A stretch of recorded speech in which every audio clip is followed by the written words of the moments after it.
The road into Echo Basin was like a thread unraveling from the edges of the world. Each mile deeper felt like stepping into a place that didn't want to be found. The narrow asphalt gave way to gravel, then dirt, the evergreen forest closing in until the trees formed a tunnel of green and shadow. My RV rattled with every bump, and I gripped the wheel tighter, wondering, not for the first time, if coming here was a mistake. But I couldn't turn back. Not now. Emily had always wanted to visit this place. She'd read about the crystalline lake surrounded by cliffs that whispered with echoes. "It's supposed to be magical," she'd said once, her eyes alight with that restless energy she always carried. We should go, but we never did, and now she was gone. The accident had taken her a year ago. One moment, we were driving back from a weekend getaway, laughing about something trivial, and the next, the sound of screeching tires and twisting metal still haunted me, as did the knowledge that I'd been the one behind the wheel. This trip was supposed to be my way of making things right. A tribute, maybe. A way to finally let her go. But as the RV creaked to a stop in the shadow of the cliffs, I wasn't sure if I'd come to honor her memory or punish myself for failing her. The basin was eerily beautiful. The lake mirrored the sky perfectly, a sheet of silver beneath the overcast clouds. The cliffs towered above it, their surfaces streaked with dark veins of rock, and the trees leaned inward like sentinels. The air was thick with silence, the kind that made every step feel like an intrusion. I set up camp by the water, the RV parked on a flat stretch of ground a safe distance from the edge. There was no one else here, just me and the landscape. It was exactly what I thought I wanted. But as the hours passed, the quiet began to press in, heavy and unnatural. The first echo came just after sunset. I'd been sitting by the fire, staring into the flames, when I heard it. Faint laughter, carried on the wind. It wasn't mine. I froze, my pulse quickening as the sound repeated, bouncing off the cliffs in a series of soft, mocking chuckles. "Hello?" I called, standing and peering into the dark. No answer, just the echo growing fainter as if retreating into the rocks. I told myself it was nothing, a trick of the wind, or maybe some hikers I hadn't seen. But that night, I dreamed of the accident. It wasn't the first time. The dreams always started the same. The road stretching ahead, the sun setting in the rearview mirror, Emily's voice beside me. But this time, something was different. Her words were garbled, distorted, as if spoken through a radio tuned to the wrong frequency. "Why didn't you stop?" she asked, her voice sharp and cold. I turned to look at her, but her face was wrong, blurred like a photo smudged with water. Her eyes locked on mine, accusing. I tried to speak, but the words wouldn't come. I woke with a start, my heart pounding. The fire had burned low outside, the embers glowing faintly. And then I heard it again. "Paul," a voice whispered. I sat up, my skin prickling. The voice was soft, distant, but unmistakably hers. "Paul, I'm here." The next day, I searched the cliffs for answers. The echoes grew stronger as I climbed higher, the strange acoustics of the basin carrying faint whispers that seemed to come from everywhere at once. Sometimes it was Emily's voice calling my name. Other times it was laughter or fragmented conversations I couldn't make out. I tried to rationalize it. Maybe the cliffs were creating some kind of natural amplification, catching sounds from miles away. But the whispers were too specific, too personal. And then I found the reflection. It was late afternoon, the sun slipping behind the cliffs, when I stopped to rest by the edge of the lake. The water was still, unnaturally so, and as I leaned forward to splash my face, I froze. The reflection staring back at me wasn't mine. It was Emily. She stood behind me, her face pale and her hair drifting as if under water. Her eyes met mine, filled with something I couldn't name. Sadness, anger, something in between. I spun around, but there was nothing there. When I looked back at the lake, the reflection was gone. That night, the whispers became screams. I was sitting by the fire again, trying to drown out the unease with the crackle of burning wood when the echoes surged to life. They ricocheted between the cliffs, louder and closer than before. I heard my own voice twisted and panicked. "Emily, Emily, hold on." My stomach clenched. It was me, shouting her name during the accident. The words I'd screamed as the car spun out of control, as the guardrail shattered and the world turned to chaos. The fire flickered, casting long shadows across the rocks. And then, in the corner of my vision, I saw her. She stood by the edge of the lake, her figure backlit by the moonlight. Her dress was the same one she'd worn the day of the accident, torn and bloodied. She didn't move, didn't speak, just stared. "Emily?" I whispered, my throat tight. She tilted her head, as if beckoning me forward. I don't know what compelled me to follow her, guilt maybe, or desperation. I left the fire behind, stumbling toward the lake, the echoes growing louder with every step. Her figure seemed to glide across the water, always just out of reach. "Why didn't you stop?" her voice asked again, sharp and accusatory. "I tried," I said, my voice breaking. "I tried to save you." The echoes twisted around me, repeating my words in distorted fragments. The cliffs seemed to close in, the landscape shifting as if alive. When I reached the water's edge, Emily was gone, replaced by my own reflection. But this time, the reflection smiled. The next morning, I tried to leave. I packed up the RV as quickly as I could, the whispers still buzzing faintly in the back of my mind. The engine roared to life, and for a brief moment, I thought I'd made it. But the road didn't lead out of the basin. No matter which direction I drove, I always ended up back at the lake.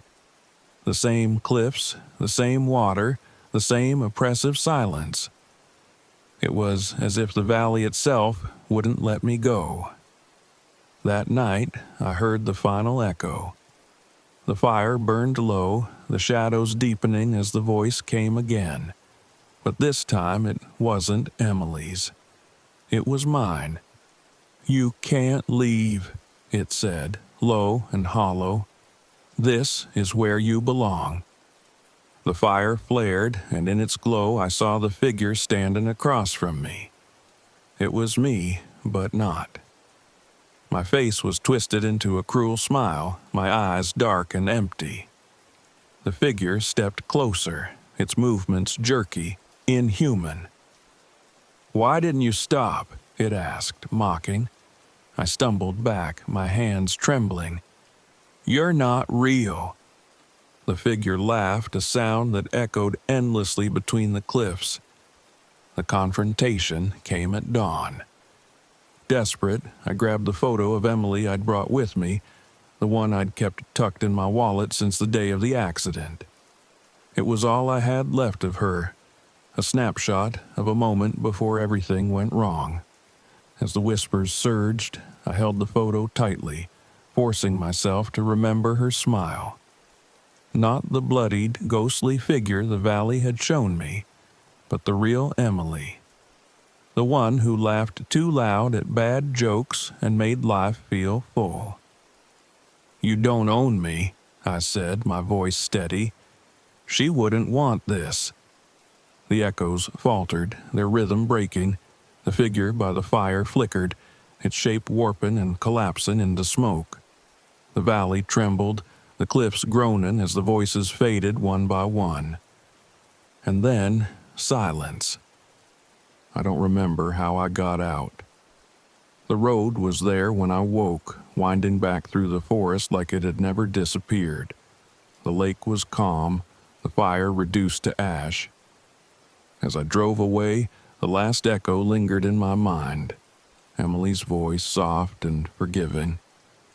It wasn't your fault.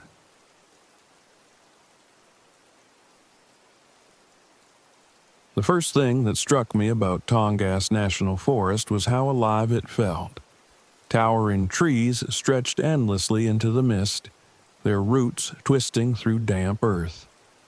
Every step on the trail was accompanied by the chatter of unseen birds, the rustling of leaves, and the faint gurgle of distant streams. It was exactly what I needed: solitude, inspiration, and the raw, untamed beauty that had been missing from my sterile architectural work. I parked my RV at a secluded trailhead and spent the first day hiking. My destination was an old logging site deep in the forest. Locals at a diner had mentioned it reluctantly, their voices hushed as if speaking of a graveyard. They called it a cursed place, haunted by something they referred to as the silent choir. "The forest remembers," one elderly man had said, staring into his coffee, "and it doesn't forgive." I dismissed it as folklore. If anything, the stories intrigued me. I wanted to see the site for myself, to sketch the remnants of industry overtaken by nature. There was poetry in that kind of decay. The trail was rougher than I expected, overgrown and cluttered with debris. Fallen branches littered the ground, some arranged in peculiar patterns, spirals and circles that seemed deliberate. I paused to photograph one, the symmetry unsettling, as if the forest itself had carved it. When I reached the logging site, I was struck by the silence. The air felt heavier, and the usual forest sounds, the distant calls of birds, the hum of insects, were absent. The clearing was littered with stumps, their jagged edges darkened with age, like gravestones marking the forest's loss. I pulled out my sketch pad and began to draw. The stumps formed a pattern, concentric circles radiating from the center of the clearing. As I worked, a faint sound reached my ears, soft, melodic, like a lullaby carried on the wind. I stopped, straining to listen, but the sound faded. Shaking off the unease, I finished my sketches and headed back to camp. That night, I heard the singing again. It began as a faint hum, so soft I thought I was imagining it. But as the fire burned lower, the sound grew stronger. It wasn't random. The melody was haunting, a chorus of voices rising and falling in perfect harmony. I stepped away from the fire, flashlight in hand, and peered into the darkness. The trees stood still, their shadows stretching like blackened fingers across the ground. "Hello?" I called, my voice brittle against the eerie song. The singing stopped. For a moment, the silence was worse. I backed toward the RV, the flashlight beam jittering across the forest floor. That's when I saw them, pale figures moving between the trees, their shapes indistinct, almost liquid. They didn't walk so much as glide, their movements synchronized with an unnatural grace. I stumbled inside and locked the door, my heart pounding. The next morning, I told myself it had been a dream. Stress, exhaustion, maybe a side effect of too much caffeine and not enough sleep. Determined to shake it off, I grabbed my gear and headed back to the logging site. The trail was different this time. The fallen branches were arranged in new patterns, spirals winding deeper into the forest. The singing began again, faint and distant, pulling me forward. When I reached the clearing, the air was colder than before, heavy with moisture. As I set up my sketch pad, a vision flashed in my mind. Loggers working the land, their saws biting into ancient trees. The noise was deafening, the screams of the forest blending with the shouts of men. I dropped my pencil, gasping. The vision was so vivid, so real, I could still feel the vibrations of the saws in my chest. The singing returned, louder now. I turned and saw them again, pale figures circling the clearing, their faces blurred, their mouths moving in perfect unison. That night, I tried to leave. I packed my sketches and gear, loaded the RV, and started down the road. But no matter which way I turned, the forest seemed to stretch endlessly. The trees crowded the road, their branches arching overhead like a tunnel. The GPS malfunctioned, the screen flickering before cutting to black. My phone was dead, though I'd charged it that morning. Frustrated, I turned back toward the campsite, hoping daylight would bring clarity. As I parked, the singing began again, faint and insistent. I grabbed my sketches and opened the notebook. My designs had changed. The serene cabin layouts I'd drawn were now warped, overtaken by vines and shadows. In every window stood a pale figure, its face pressed against the glass. The following day, I returned to the logging site, determined to confront whatever was happening. The forest felt alive, its presence suffocating. The mist thickened, muffling every sound except the faint hum of the silent choir. When I reached the clearing, the figures were waiting for me. They stood in a perfect circle, their faces featureless but radiating sorrow and accusation. Their voices merged into a single melody, vibrating through the air like the strings of a harp. "You have forgotten," the voices said, layered and resonant. "The forest remembers." Visions overwhelmed me. I saw the trees falling, animals fleeing, the land stripped bare, and I saw myself, my ambition, my arrogance, my endless pursuit of perfection, blind to the cost. The largest figure stepped forward, its shape solidifying. Its hand, pale and translucent, pointed to my sketches. "Your designs are hollow," it said, the words echoing in my mind. "You seek to build without understanding. You take without reverence." Tears blurred my vision. "I didn't know," I whispered. "I didn't mean to."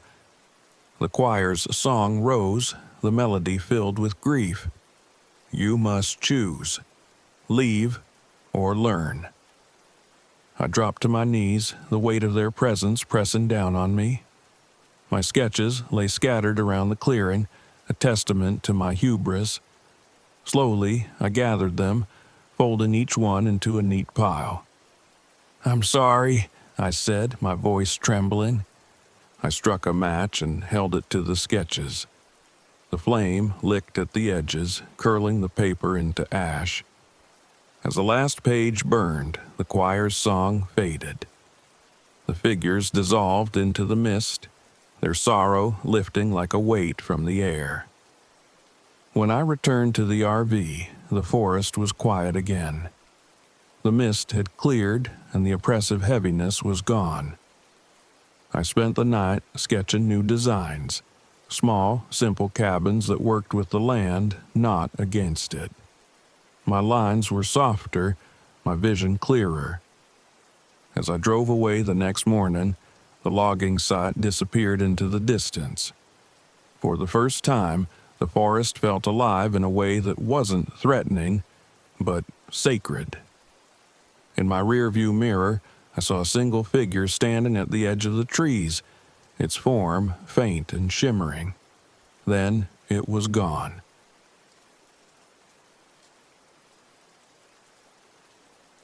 The road into Olympic National Forest was empty, the kind of empty that makes you feel like you're the last person on Earth.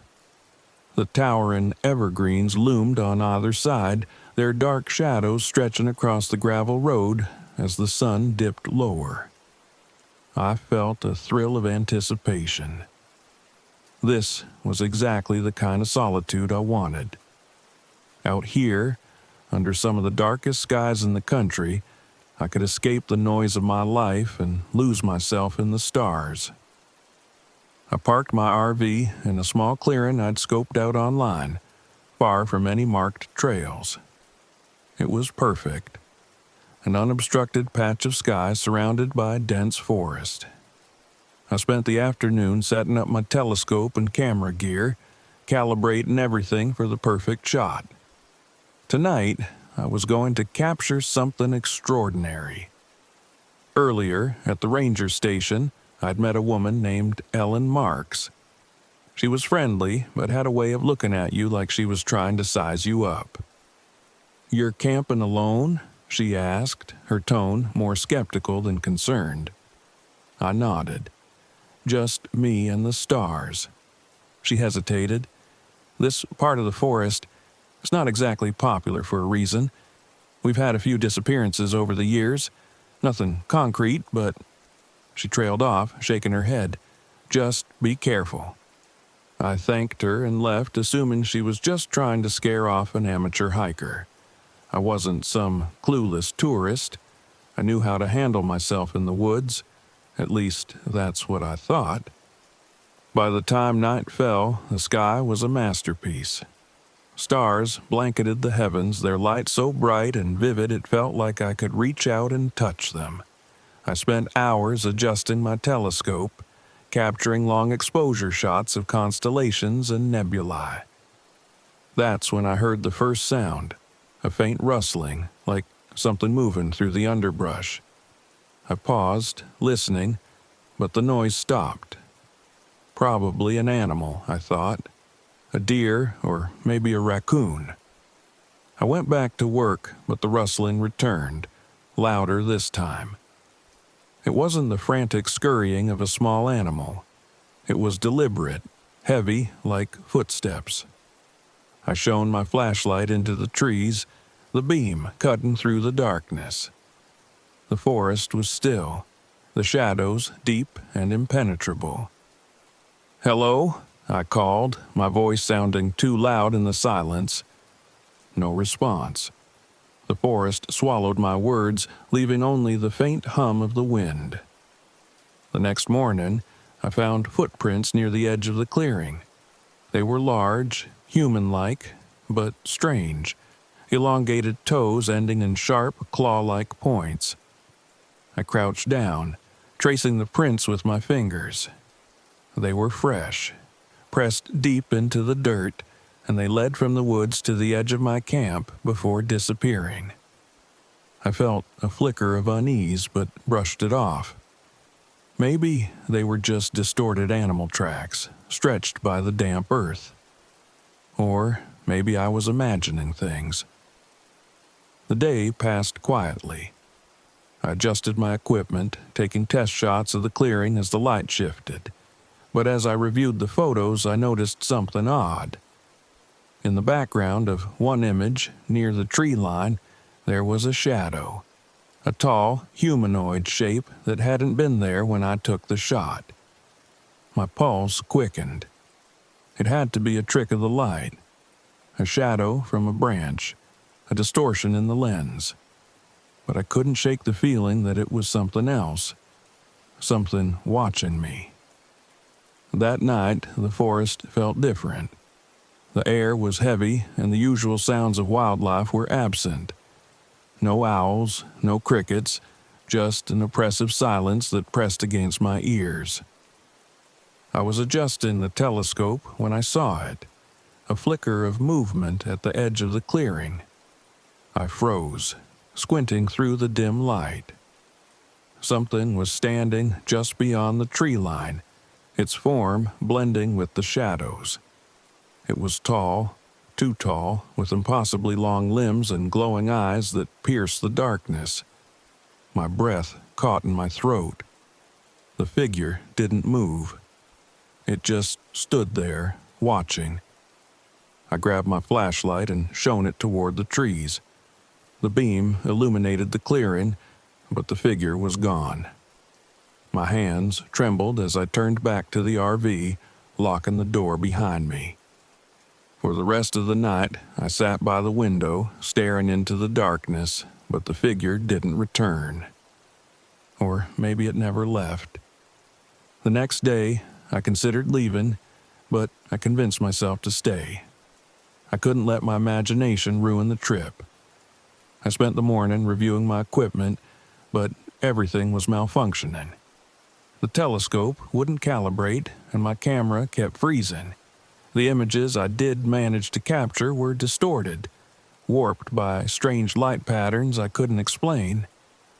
I walked to the edge of the clearing, trying to clear my head. That's when I noticed the symbols. They were carved into the bark of the trees, crude shapes that resembled eyes.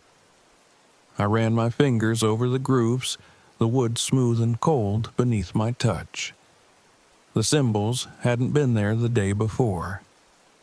That night, the watcher returned. I was inside the RV when I heard it. The rustling, the heavy footsteps. I peered out the window and saw it standing in the clearing, closer this time. Its eyes glowed faintly, and its body flickered like a bad signal on an old TV. It tilted its head, its movements unnaturally slow, almost deliberate.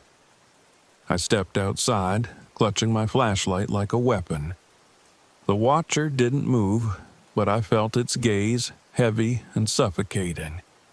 I took a step forward, and it mirrored me, stepping closer. When I backed away, it retreated. "What do you want?" I shouted, my voice cracking. The watcher didn't respond. It simply stood there, its hollow eyes fixed on me. By dawn, I'd had enough. I packed my gear and tried to leave, but the RV wouldn't start. The engine sputtered, the battery inexplicably drained.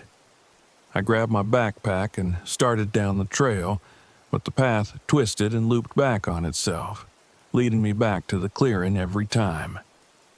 Desperate, I turned to the watcher, now standing at the edge of the trees. Its eyes seemed to glow brighter, and it raised one long, skeletal arm, pointing deeper into the forest. I hesitated, my stomach churning with fear. But what choice did I have? I followed its direction, my legs trembling with each step. The watcher led me to an ancient stone obelisk hidden deep within the forest. It was covered in the same eye-like symbols I'd seen on the trees, and the air around it was heavy, vibrating with an energy I couldn't explain. The watcher stood silently, its gaze fixed on me. I didn't know what it wanted, but I felt an overwhelming urge to destroy the obelisk. I picked up a rock and smashed it against the stone, over and over, until the carving shattered and the air erupted with a deafening roar.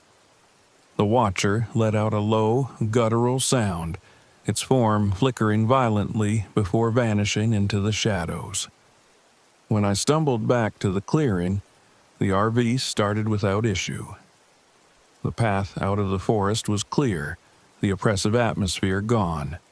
But the memory of the watcher stayed with me. Its hollow eyes burned into my mind. Weeks later, as I reviewed my photos, I found one last image I didn't remember taking. The watcher, standing at the edge of the clearing, staring directly into the lens. I deleted it. But sometimes, late at night, I swear I can still feel its gaze.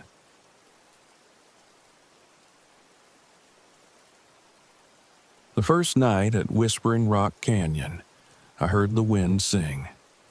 It started as a low, mournful whistle carried through the narrow red cliffs surrounding my RV, almost melodic in its rhythm. I'd come here to record sounds like this, drawn by the canyon's reputation for strange echoes and acoustic phenomena. It was meant to be a project, a distraction, a way to focus on something other than the empty space in my life left by Emily. Emily was my sister. Younger, brighter, better in every way. She'd been gone 6 months now, and even after all this time, I couldn't shake the guilt. I'd been driving the night of the crash. I'd walked away. She hadn't. This canyon was supposed to help me move forward. I told myself I was here to work, to capture something unique, but deep down I was looking for silence, something to drown out the voices in my head. Instead, I got whispers. The first day passed uneventfully. The campground was nearly empty, just me and an older man camping farther down the lot. Marcus, he introduced himself as, a geologist studying the canyon's unusual rock formations. He was friendly enough, but I didn't come here to chat.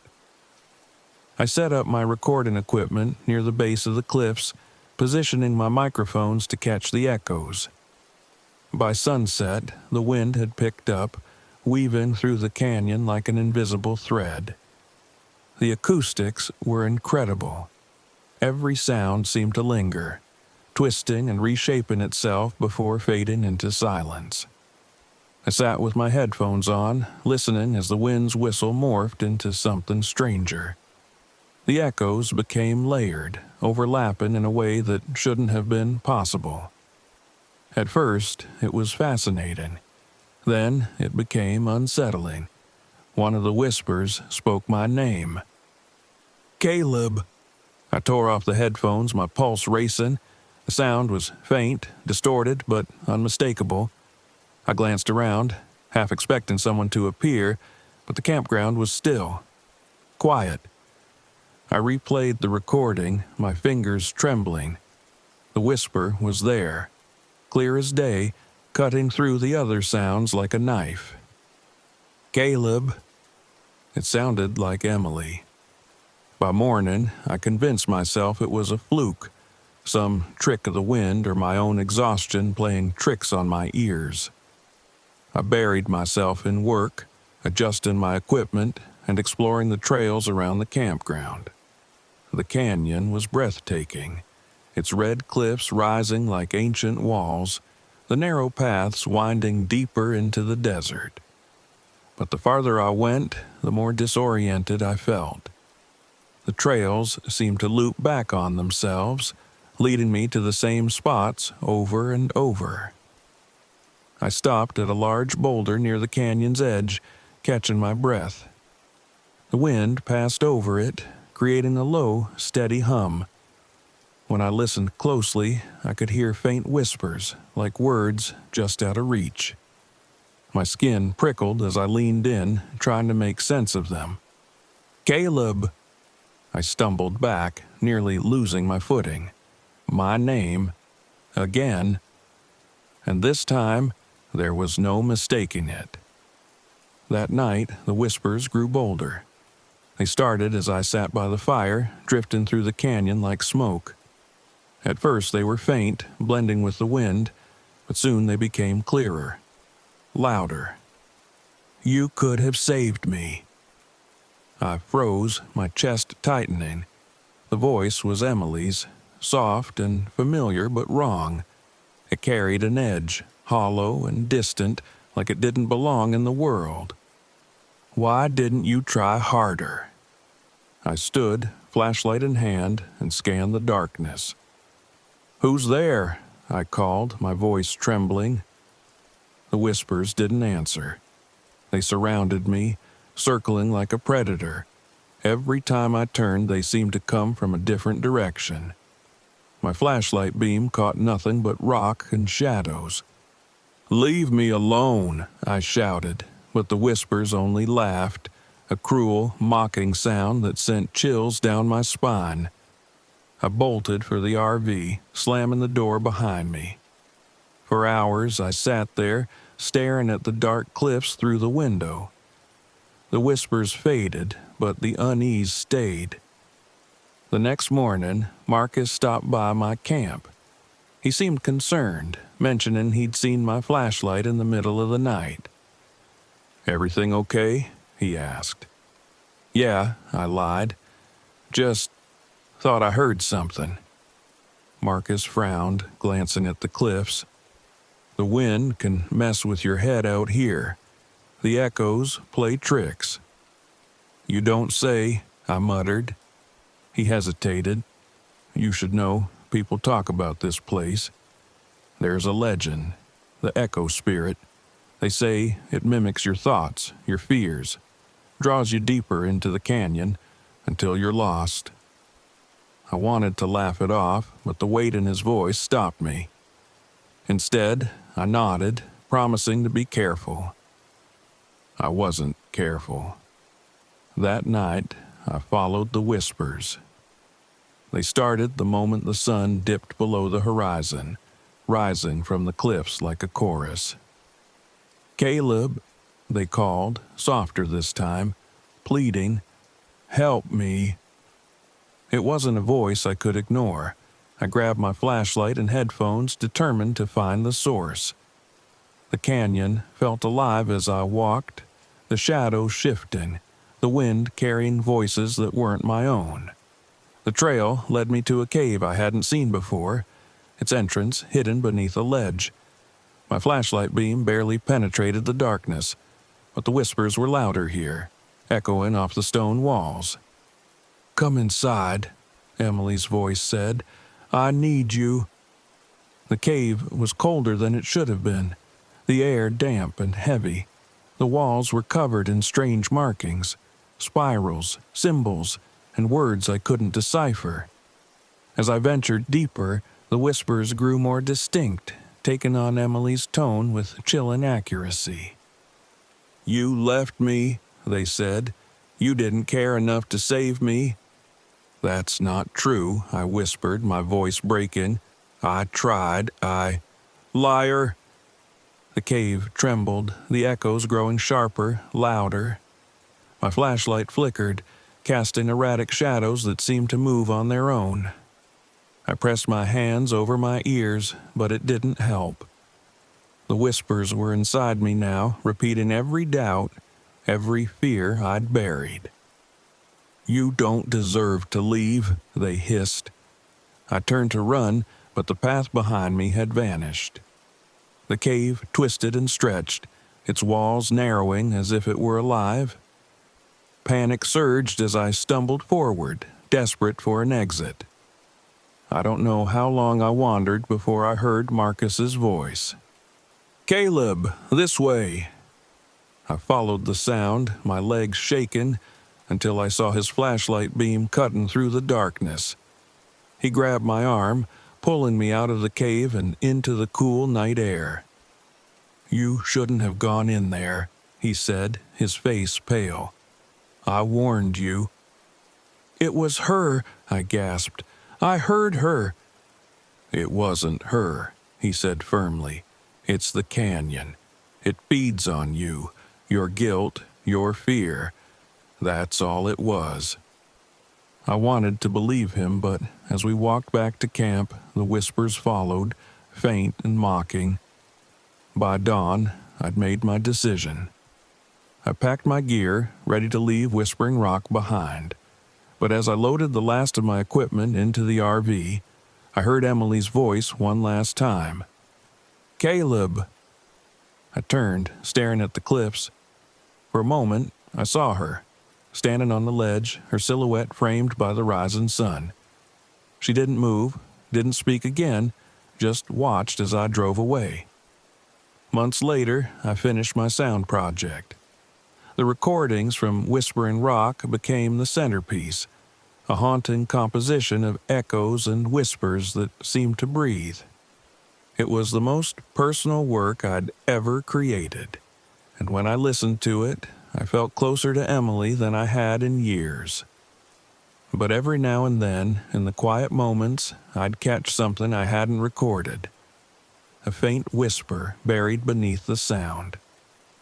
"Caleb."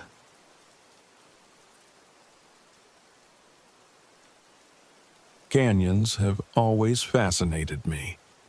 They're scars carved by time, testaments to patience and relentless force. I'd spent the last year studying rock formations across the Southwest for my geology thesis, so when I heard whispers about an unnamed canyon with unusual acoustics, I couldn't resist. The locals called it Echo Hollow, and the stories surrounding it were strange enough to pique my interest. The road to the canyon wasn't marked on any map, just a narrow dirt path flanked by jagged cliffs and endless desert. My RV rattled as it bumped along, the GPS frozen at the trailhead. By the time I arrived, the sun was sinking low, bathing the red rock walls in warm gold. The canyon was breathtaking.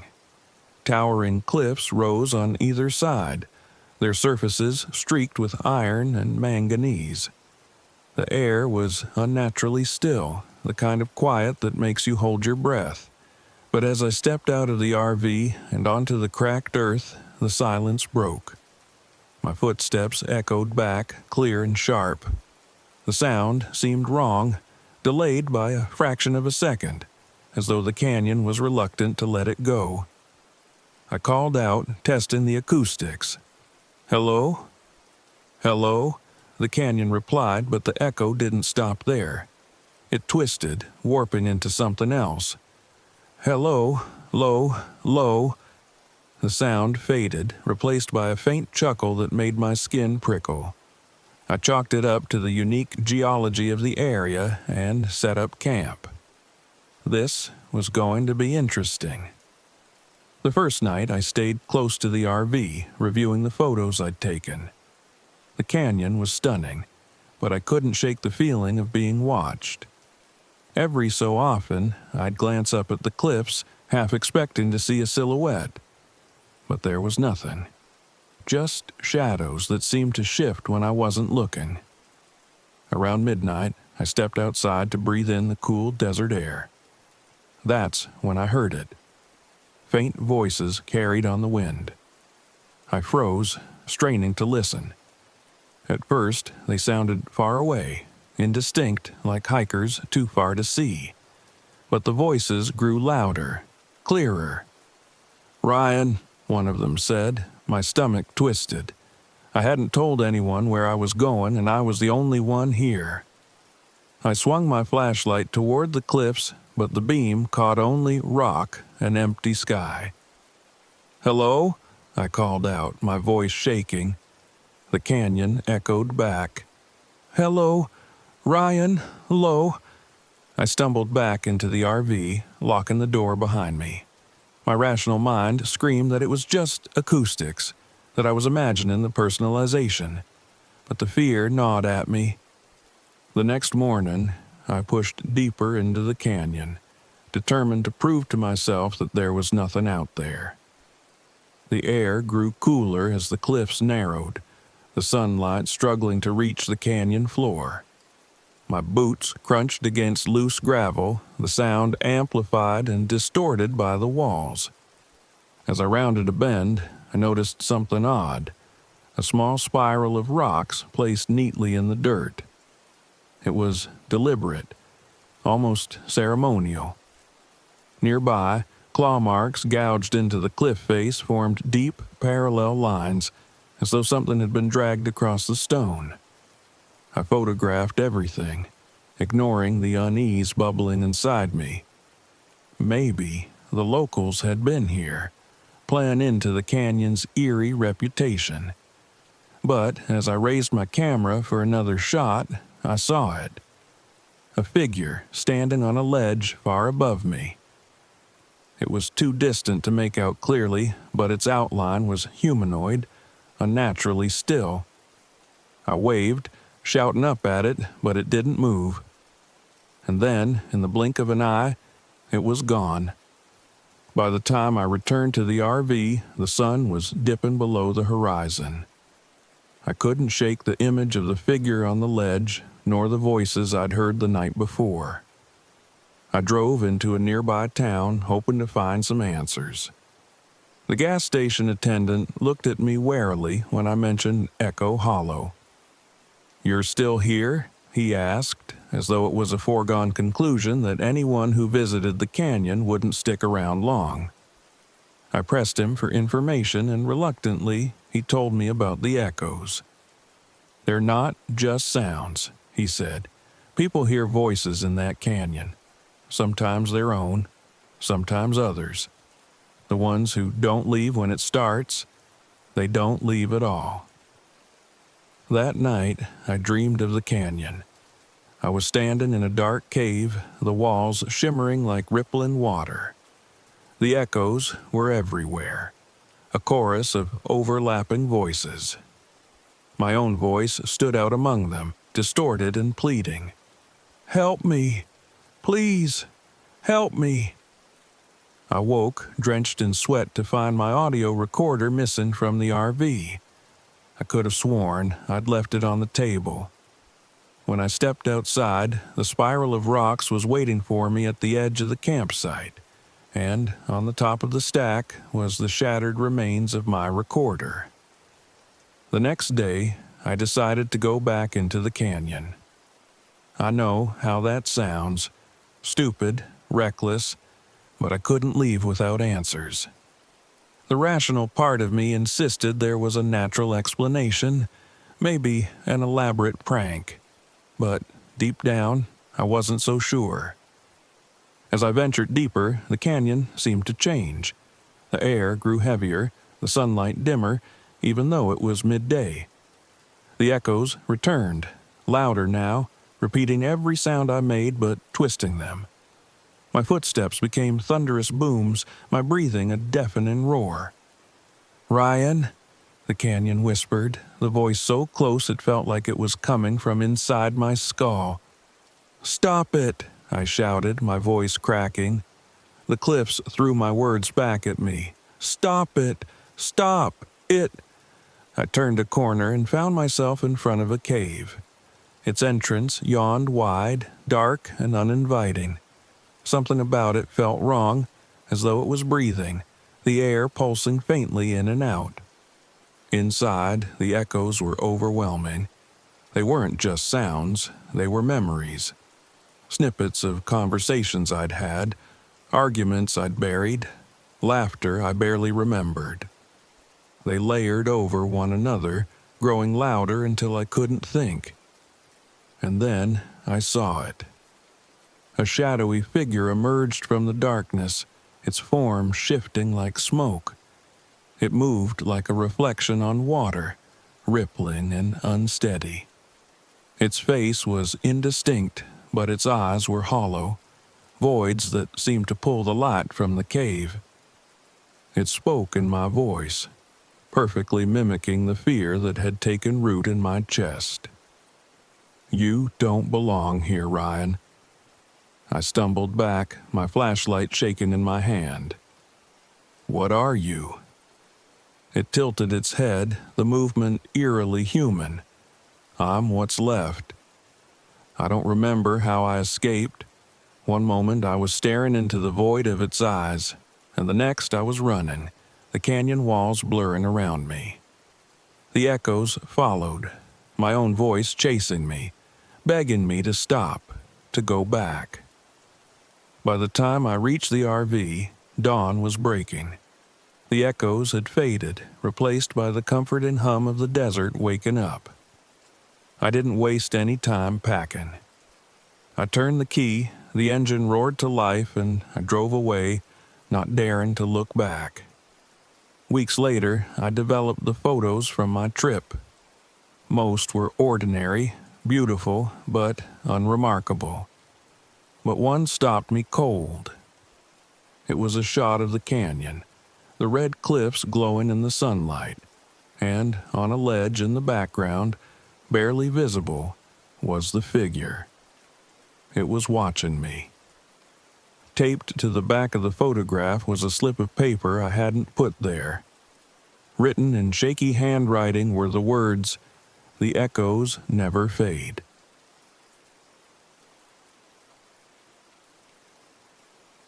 The forest felt alive, not in the way nature usually does, but in a heavier, almost sentient way. I parked my RV at the edge of the Great Smoky Mountains National Park, where the road ended and a dense wall of towering trees began. The air was crisp, the kind that carries no sound but your own breathing. This was what I needed. Time away from my screen, my phone, and my life as a software engineer. I told myself I was here to photograph old-growth forests for my portfolio, but in truth, I was running.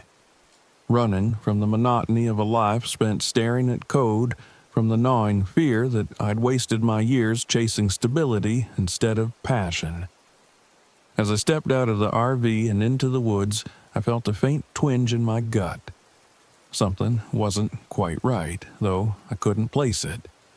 I dismissed it as nerves, the side effect of isolating myself in a place with no cell service and no backup plan. That first hike was uneventful, peaceful even. The towering trees loomed like ancient guardians, their canopies blotting out much of the afternoon sun. I snapped photos of moss-covered trunks and clusters of wildflowers, appreciating the forest stillness. But that night, as I lay in my RV, the stillness began to feel oppressive. Around midnight, I heard it, a faint thump above me, like something landing on the roof. My heart quickened. I stayed frozen, listening, my mind racing through rational explanations. A branch, a raccoon, anything but what my imagination was conjuring. The sound came again, a soft scrape as though claws were dragging across the metal. I grabbed my flashlight and stepped outside, my breath clouding in the cool air. The forest was silent, the kind of silence that presses against your ears. I shone the beam onto the RV's roof, but it revealed nothing. Just the scratches I'd imagined, I thought, though my gut said otherwise. The next morning, I set out to explore deeper into the woods. As I followed the trail, I noticed strange marks on the trees. Deep scratches, parallel and deliberate, marred the bark. They were too high to be from a bear, and the spacing seemed too uniform to be natural. I photographed the marks, more curious than alarmed. Maybe it was some old prank, or an animal I wasn't familiar with. Either way, it was a detail to catalog. Later that day, as I set up my tripod to capture the light filtering through the canopy, I caught something in my peripheral vision. A flash of pale movement, quick and deliberate, darting between the trees. I turned sharply, but there was nothing there. Still, the sense of being watched lingered. My camera's viewfinder felt like a portal, and every frame I snapped seemed to catch shadows that didn't belong. I told myself it was just my overactive imagination. I'd come here to escape stress, not invent it. The whispers began that night. Lying in the RV, I heard my name carried on the wind. It was faint, almost like a sigh, but unmistakable. "Alex!" I bolted upright, my skin prickling. The whisper came again, raspy and distant. "Alex!" I forced myself to step outside, flashlight in hand. The forest was blanketed in fog, the moonlight reduced to a faint glow. I scanned the trees, my beam catching nothing but shifting shadows, but the whispers continued, teasing, always just out of reach. I didn't sleep that night. The next day, I stopped by a visitor center to ask about the scratches on the trees and the strange noises. The ranger, an older man with a weary expression, hesitated before answering. "Where are you camped?" he asked. "Near the East Fork trailhead," I replied. He frowned. "That's close to the old growth. Folks around here call it the Watcher's Woods." "The Watcher?" I asked, intrigued despite the unease twisting in my stomach. He leaned in, his voice low. "Legend says there's something in the trees.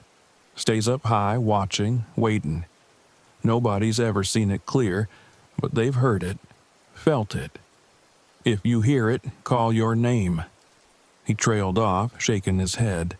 "Don't look up." The legend should have scared me off, but instead, it pulled me deeper. That evening, I ventured into the woods again, camera in hand, determined to document whatever was out there.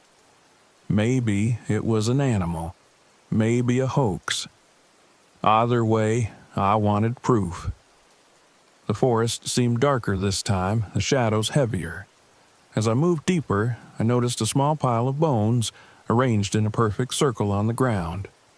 The bones were clean, too clean, and I couldn't tell what they belonged to. Then I heard it again. My name. Alex.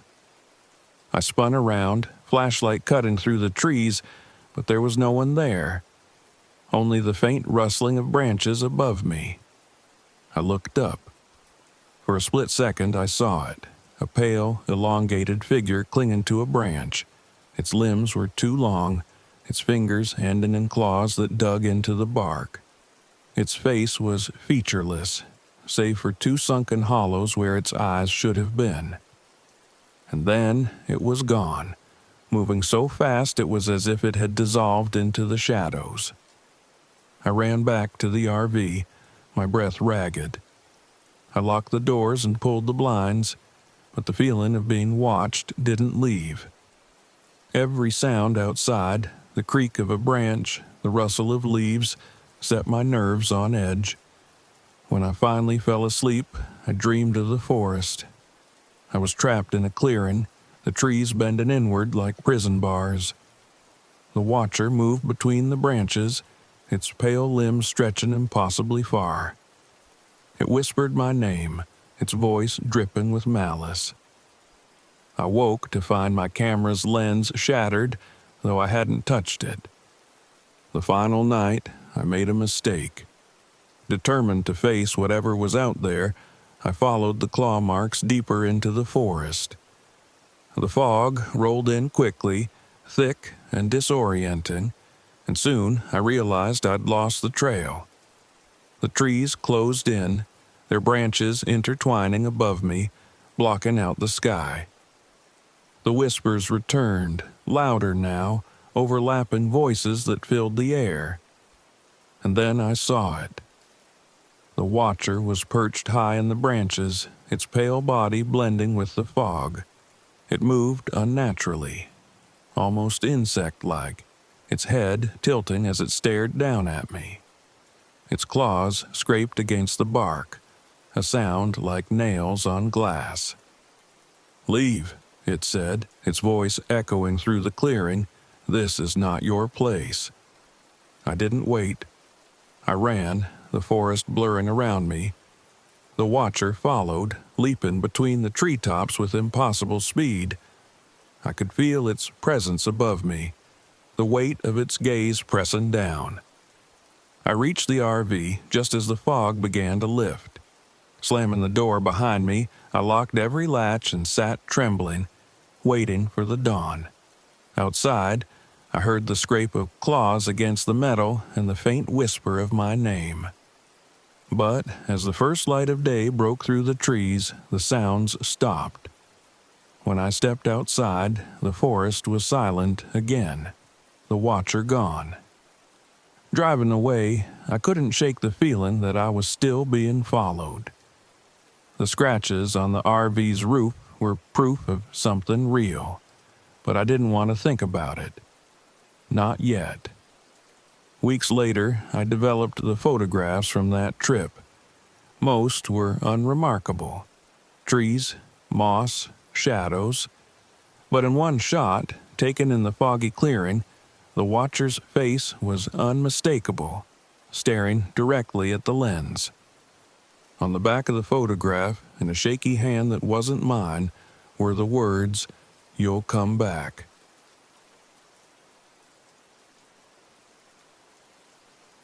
The GPS didn't recognize the trailhead. and that was exactly how I knew I'd found something good.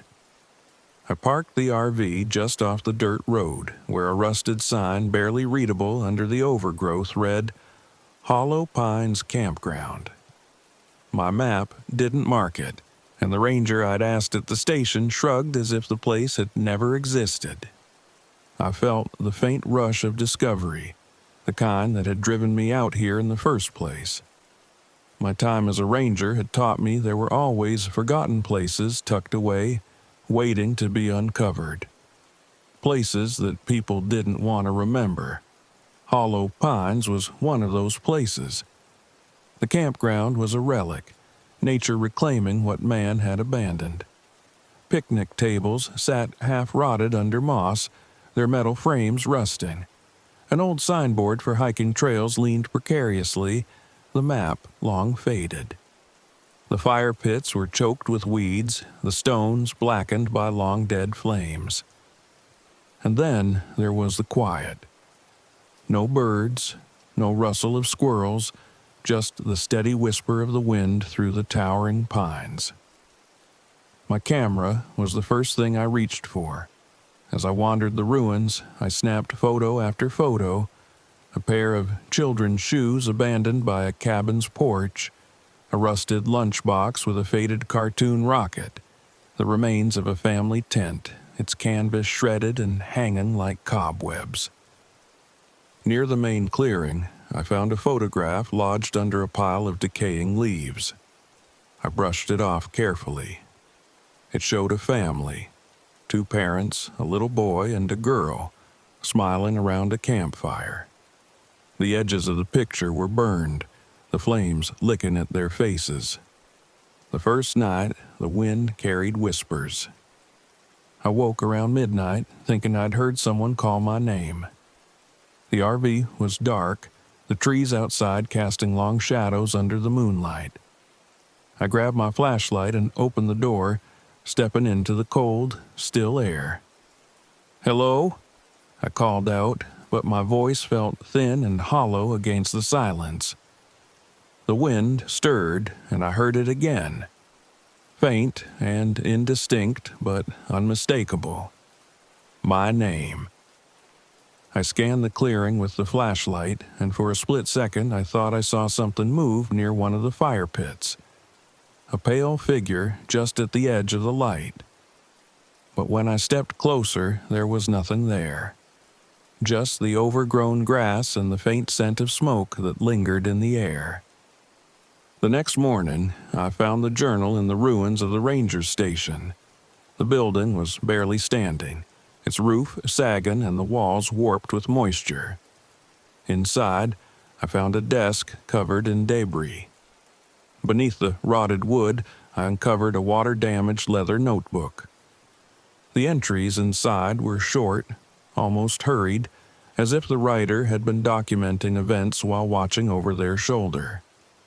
The early pages were mundane, describing maintenance tasks and reports of hikers, but as I read on, the tone changed. Campers are reporting strange voices at night. Some claim they've seen figures near the fire pits. Had to calm a family who said their fire lit itself. Can't explain it. The final entry made my hands tremble. The fire wants more. It's not done with us. The second night, I dreamed of the fire. I was standing in the campground clearing, watching a family gather around the flames. It was the family from the photograph.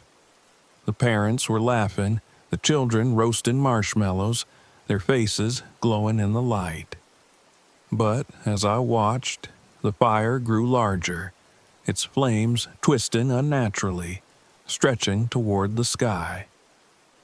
The family didn't seem to notice as the flames engulfed them, their laughter turning into screams. And then the fire turned to me. The embers formed glowing eyes, staring, hungry. I woke, drenched in sweat, the scent of smoke still clinging to me. The fire pit near the clearing was burning when I went outside that morning. I froze at the edge of the RV steps, staring at the flames crackling in the dawn light. I hadn't lit a fire. There wasn't even wood nearby that I could see. But the fire burned bright and steady, as though it had been waiting for me to notice. I stepped closer, my breath fogging in the chilly air. Around the base of the pit, objects had been carefully placed. The children's shoes, the lunchbox, fragments of burned photographs. The same items I'd found scattered around the campground. And then, faintly, I heard the whispers again. Jake. I spent the day trying to convince myself I wasn't losing it. The fire had to be a prank, I thought. Someone messing with me. But the way the flames had burned, the way the objects had appeared, it didn't make sense. That evening, as the sun dipped low, I decided to leave an offering. It sounded ridiculous, but the journal's words haunted me. The fire wants more. I rummaged through my things and found the only thing that seemed right. My old ranger badge. The weight of it in my hand reminded me of everything I'd lost, the life I'd walked away from, the guilt I'd carried since the accident. I approached the fire pit cautiously. The flames were smaller now, almost timid. I dropped the badge onto the embers and the fire surged instantly, roaring to life. The heat was intense, and I stumbled back, shielding my face. The whispers rose with the flames. That night, the campground came alive. The fire pit blazed with unnatural light, casting long, shifting shadows across the clearing. The whispers grew louder, turning into a cacophony of voices. I saw shapes moving among the trees, pale and flickering like smoke. And then they stepped into the light. The family from the photograph stood at the edge of the clearing, their faces pale and hollow. The father's hand gripped the boy's shoulder, the mother holding the little girl's hand. They stared at me, their eyes dark and empty. Behind them, the charred figure emerged. Its body was blackened and cracked, embers glowing faintly in its chest. It moved with a slow, deliberate gait, its head tilting as it looked at me. The whispers turned into words. More. I don't know what possessed me to move, but I ran. I ran toward the fire pit, toward the objects scattered around it. The flames surged as I reached the edge, their heat nearly unbearable. "You can't have me," I said, my voice shaking. I reached into my pocket and grabbed the journal I'd taken from the ranger station. With a yell, I threw it into the fire. The flames roared higher and the shadows recoiled, their forms twisting and breaking apart. The charred figure let out a low, guttural sound, like the groan of a dying tree, before collapsing into ash. The campground fell silent. The next morning, the fire pit was cold. The objects that had surrounded it were gone, and the clearing felt emptier than ever. I packed my things quickly, not wanting to linger. As I drove away, I glanced in the rearview mirror. For a moment, I thought I saw them, the family, standing at the edge of the clearing, watching me go. Weeks later, I was going through my photographs, sorting the ones I'd taken at Hollow Pines. Most were normal, showing the desolate campground and its eerie ruins. But in one shot, taken near the fire pit, I saw them. The pale faces of the family, their eyes fixed on the camera.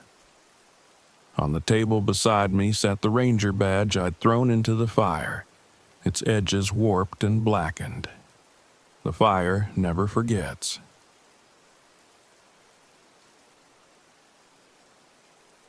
I parked my RV near the shore of Blackwater Lake as the sun dipped behind the cliffs, painting the still water with streaks of gold and crimson. The campground was nearly empty, just a scattering of picnic tables and a lone fire pit overtaken by moss. That suited me fine. I hadn't come here for company. This trip was for Jason, my brother, and the promise I'd made years ago. The urn sat on the passenger seat, its polished surface catching the fading light. Jason's ashes.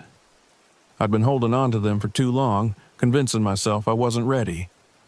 But the truth was simpler. Guilt. He'd drowned here 5 years ago, and though everyone called it an accident, I knew better. I was supposed to be with him that day. I canceled last minute, too caught up in my own life, leaving him to venture out onto the lake alone. I thought returning to Blackwater might give me closure, but the moment I stepped out of the RV, I felt it. That heaviness in the air, as if the lake itself was watching me.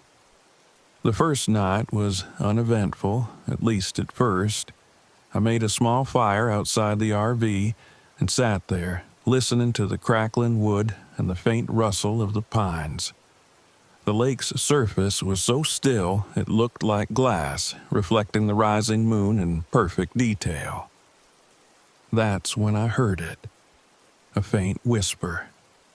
I froze, straining to listen. It was soft, almost melodic, and just barely audible over the crackle of the fire. At first, I thought it was the wind moving through the trees, but then it came again. "Matthew?" I shot to my feet, flashlight in hand, and scanned the forest around me. The beam cut through the darkness, revealing nothing but twisted branches and shadows. My heart pounded in my chest.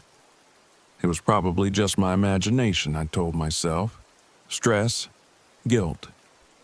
I went back to the fire, but the whisper stayed with me, echoing in my mind long after I crawled into bed.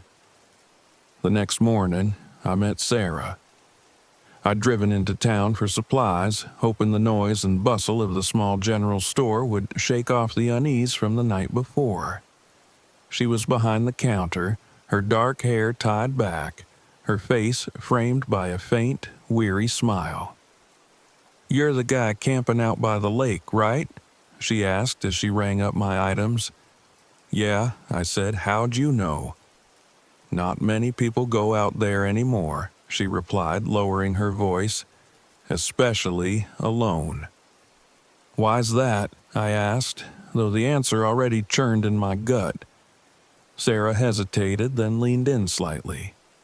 "People say the lake's cursed, that it keeps the spirits of those who drown there. They call them the drowned." I couldn't help but laugh, though the sound came out hollow. "You don't really believe that, do you?" Her eyes darkened. "I've seen enough to stay away. You should too." Back at the campsite, I tried to focus on my reason for being here. I brought the urn down to the water's edge, crouching in the soft mud. The lake was eerily still, its surface a perfect mirror. I could see my reflection, distorted and wavering, staring back at me. "I'm sorry," I whispered, clutching the urn tighter. "I should have been here, Jason. Maybe if I had." The words caught in my throat. The lake seemed to respond, rippling faintly even though there was no breeze. I set the urn down and stood, my chest tight. I'd scatter the ashes tomorrow. Just one more night. That night, the whispers returned. They were louder this time, unmistakable. They drifted through the RV, soft and persistent, calling my name. "Matthew." I sat up in bed, heart hammering, and turned on the light. The whispers stopped, leaving only the hum of the RV's generator. But when I stepped out into the cool night air, flashlight in hand, I froze. Wet footprints led from the lake to my RV. They were faint but unmistakable, glistening in the moonlight. My blood ran cold as I followed them back toward the water. They stopped abruptly at the shoreline, as if whoever made them had walked straight into the lake. I shone the flashlight over the surface, half expecting to see something, or someone, staring back at me. But the lake remained empty, its black surface undisturbed. By morning, I wasn't sure if I'd dreamed it all. The footprints were gone, erased by the dew, but the unease lingered. I decided to explore the area, hoping to clear my head. Maybe there was some logical explanation for what I'd seen. An animal or another camper. Anything but what Sarah had described. As I walked along the shoreline, I noticed carvings on the trees, spirals, symbols, and names etched deep into the bark. Some of the names were old, weathered beyond legibility, but others were fresh, their edges still raw. One name stopped me in my tracks. Jason Hale. The air seemed to thicken, and the forest felt suddenly darker. I stepped back, my breath shallow, and stumbled over something half buried in the mud. I crouched to examine it and froze. It was a boat. The wood was warped and rotten, but I recognized it instantly. It was the same boat Jason had taken onto the lake the day he died. My pulse quickened as I noticed something inside. A waterlogged notebook, its pages bloated and yellowed with age. I opened it carefully, the faint smell of decay wafting up as I flipped through the pages. The handwriting was erratic, scrawled and desperate. Most of the words were illegible, but one phrase appeared over and over. The lake remembers. That night, I woke to the sound of footsteps outside the RV. They were slow and deliberate, circling the vehicle. I grabbed my flashlight and swung the door open, stepping into the cold night air. "Who's there?" I shouted, the beam of my light cutting through the darkness. The footsteps stopped. Then, slowly, a figure emerged from the shadows. My breath caught in my throat. "Jason?" I whispered. It looked like him, his sandy hair, his worn flannel shirt, even the way he walked. But his skin was pale, almost translucent, and water dripped from his clothes, pooling at his feet. "You left me," he said, his voice hollow and distant. I stumbled back, shaking my head. No, this isn't real." "You could have saved me," he said, stepping closer. His eyes were empty, dark voids that pierced straight through me. "Why didn't you come, Matt?" Tears blurred my vision. "I'm sorry," I choked out. "I'm so sorry." Jason's expression twisted into something dark, something inhuman. "Come with me," he said, his voice a guttural whisper. "Join me." I turned and ran. The whispers chased me through the forest, growing louder, more insistent. The trees seemed to close in, their gnarled branches reaching for me. I stumbled back to the RV, slamming the door behind me. For hours, I sat there, clutching the urn, my mind racing. The lake wasn't just a place. It was alive, and it wanted me. At dawn, I made my decision. I carried the urn to the water's edge, my legs trembling. The lake was unnaturally calm, its surface glistening under the pale morning light. As I opened the urn, the whispers returned, louder than ever. "Don't," they hissed. "Stay." Ignoring them, I scattered Jason's ashes into the water. The moment the last of them touched the surface, the lake rippled violently, as if recoiling. The whispers stopped. The air felt lighter, and for the first time since arriving, I could breathe. As I drove away from Blackwater Lake, I glanced in the rearview mirror one last time. The water was still, the forest quiet. But standing at the shoreline was Jason, his hand raised in a silent goodbye. I didn't stop.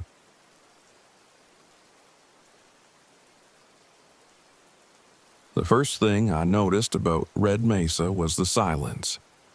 Not the peaceful kind. This was a heavy, expectant quiet, like the world was holding its breath. It pressed against my ears as I stepped out of the RV. the dry desert air prickling my skin. This was supposed to be my reset, my chance to salvage something from the wreckage of my life. A failed research grant, a messy breakup, and a string of sleepless nights had left me grasping for something, anything, to reignite my purpose. The desert offered a clean slate. I'd come to Red Mesa to chase a signal, a faint rhythmic pulse I'd read about in forums and fringe science groups. Some claimed it was extraterrestrial. Others said it was just atmospheric interference. Either way, I was here to find out for myself. The campground was empty, the surrounding mesas casting long shadows in the fading light. I set up my gear near the RV, a portable radio array, an old but reliable spectrum analyzer, and my laptop. If there was a signal out here, I was going to catch it. It didn't take long. As night fell, the stars blanketed the sky in a dazzling display, and the air cooled to a crisp chill. I powered up the radio, tuning through static and faint broadcasts. Then I heard it, a rhythmic pulse. It was faint, barely audible over the static, but unmistakably artificial. My heart raced as I adjusted the frequency, trying to isolate the signal. It wasn't like anything I'd encountered before, too regular to be random noise, but not matching any known patterns. I hit record, watching as the spectrum analyzer displayed a repeating wave. Then it changed. The pulse shifted, morphing into something else, something almost melodic. A whistle, low and haunting, that seemed to rise and fall like a voice trying to form words. "Ben?" I froze. The sound was faint, distorted, but clear enough to make my skin crawl. It had said my name. The next morning, I was greeted by a knock on my RV door. A woman stood outside, her dark hair pulled back beneath a wide-brimmed hat. She wore hiking boots and a utility vest, and her eyes held a mix of curiosity and caution. "Morning," she said. "I'm Marisol. You must be the radio guy." "That obvious?" I asked, stepping out. She gestured to my equipment. "It's not exactly subtle. I thought I'd come by and warn you. This place has a reputation." I raised an eyebrow. "For what?" "Strange things," she said. "People hear voices, see lights. Some say it's aliens. Others think it's the Whistler." "The Whistler?" I asked, half smirking. "It's just a story," she said, though her tone suggested otherwise. "A force tied to the mesas. It uses sound to lure people in. Most don't come back." I chuckled. "Well, I'm not most people." Her expression darkened. "Just be careful. Curiosity can be dangerous out here." That night, the signal grew stronger. The whistle returned, clearer this time, and I could swear it was moving. I rotated the antenna, tracking its source toward the mesa. The sound rose and fell, almost musical, but there was something unsettling beneath it, a distorted whisper, like words just out of reach. Then the lights appeared. Faint at first, shimmering on the horizon, but as I watched, they grew brighter, shifting and pulsing in sync with the signal. They weren't headlights or flares, they moved too fluidly, like living things. I grabbed my flashlight and notebook, adrenaline overpowering my fear. I had to know what was out there. The desert at night was disorienting. The terrain seemed to shift under my feet, the trails looping back on themselves. The lights guided me, their glow flickering through the rocky outcrops, always just far enough to keep me chasing. The whistle grew louder, more insistent. It no longer sounded like a single source. It was layered, harmonizing with itself in eerie dissonance. And then it spoke. "Ben, come closer." I stopped, the flashlight trembling in my hand. The voice was deep, resonant, and impossibly familiar. It sounded like my father, who had died when I was a teenager. "Come closer," it repeated. My legs moved on their own, carrying me toward a narrow canyon. The lights flared, illuminating an opening at the base of the mesa. A cave. The whistle echoed from within, beckoning. The cave walls were smooth, unnaturally so, as if carved by something other than time and water. Strange symbols covered the surface, glowing faintly in the dim light of my flashlight. They pulsed in rhythm with the signal, and as I moved deeper, the whistle transformed into a voice. "You've always wanted answers," it said. "I can give them to you." The air grew colder, and the symbols began to shift, forming shapes that resembled radio waves and constellations. My breath quickened. This was more than I'd hoped for, proof of something extraordinary. But then the voice changed, growing softer, more intimate. "You failed, Ben. You let her go." A chill ran through me. "What are you talking about?" I whispered. The symbols on the walls morphed again, forming the outline of a figure, a woman. Sarah, my ex-fiancée. "You could have saved her," the voice said, now hers, "but you chose yourself instead." I stumbled back, my flashlight flickering. "No," I said, "that's not true." The voice didn't relent. "I can fix it, Ben. I can give her back to you." Tears blurred my vision as the symbols pulsed faster, brighter. The cave felt alive, its walls closing in. I reached for the radio equipment strapped to my pack, desperate to drown out the sound, but the whistle surged, filling my head. "Just follow," it said. A hand grabbed my shoulder, yanking me back. I turned to see Marisol, her face pale but determined. "Get out of here," she said, her voice cutting through the noise. The cave trembled, the symbols flashing violently. The whistler's form began to coalesce, a tall, translucent figure with glowing eyes that bore into me. "It's lying to you," Marisol shouted. "It doesn't give, it takes." I hesitated, the promise of answers pulling me toward the figure. The air grew heavier, the whistle deafening. "Ben," Marisol screamed, "smash the radio!" Her words broke through my haze. I grabbed the transmitter from my pack and hurled it at the cave wall. The device shattered, and the whistle cut off abruptly. The cave shook, and the whistler's form flickered before collapsing into mist. Marisol pulled me toward the entrance as the cave began to collapse. We stumbled into the open desert, the ground trembling beneath us. When we looked back, the cave was gone, sealed behind an unbroken wall of rock. The signal didn't return that night, or the next. I packed up my equipment and left Red Mesa, shaken but alive. The recordings I'd made were gone, the files corrupted beyond recovery.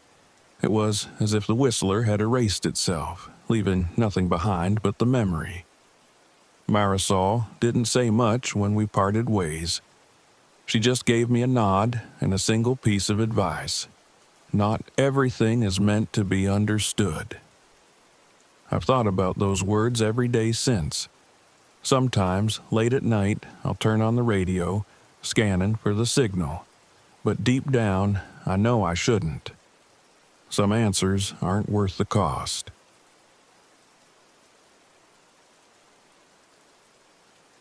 The drive into Daniel Boone National Forest was peaceful, the kind of silence I'd always craved on my photography trips.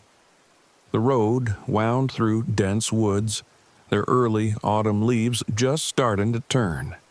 I parked my RV at a trailhead far off the beaten path, hoping the seclusion would offer the untouched beauty I needed for my book. The hollow I was heading into had a reputation, a remote, nearly forgotten place where wildlife thrived, free from human interference.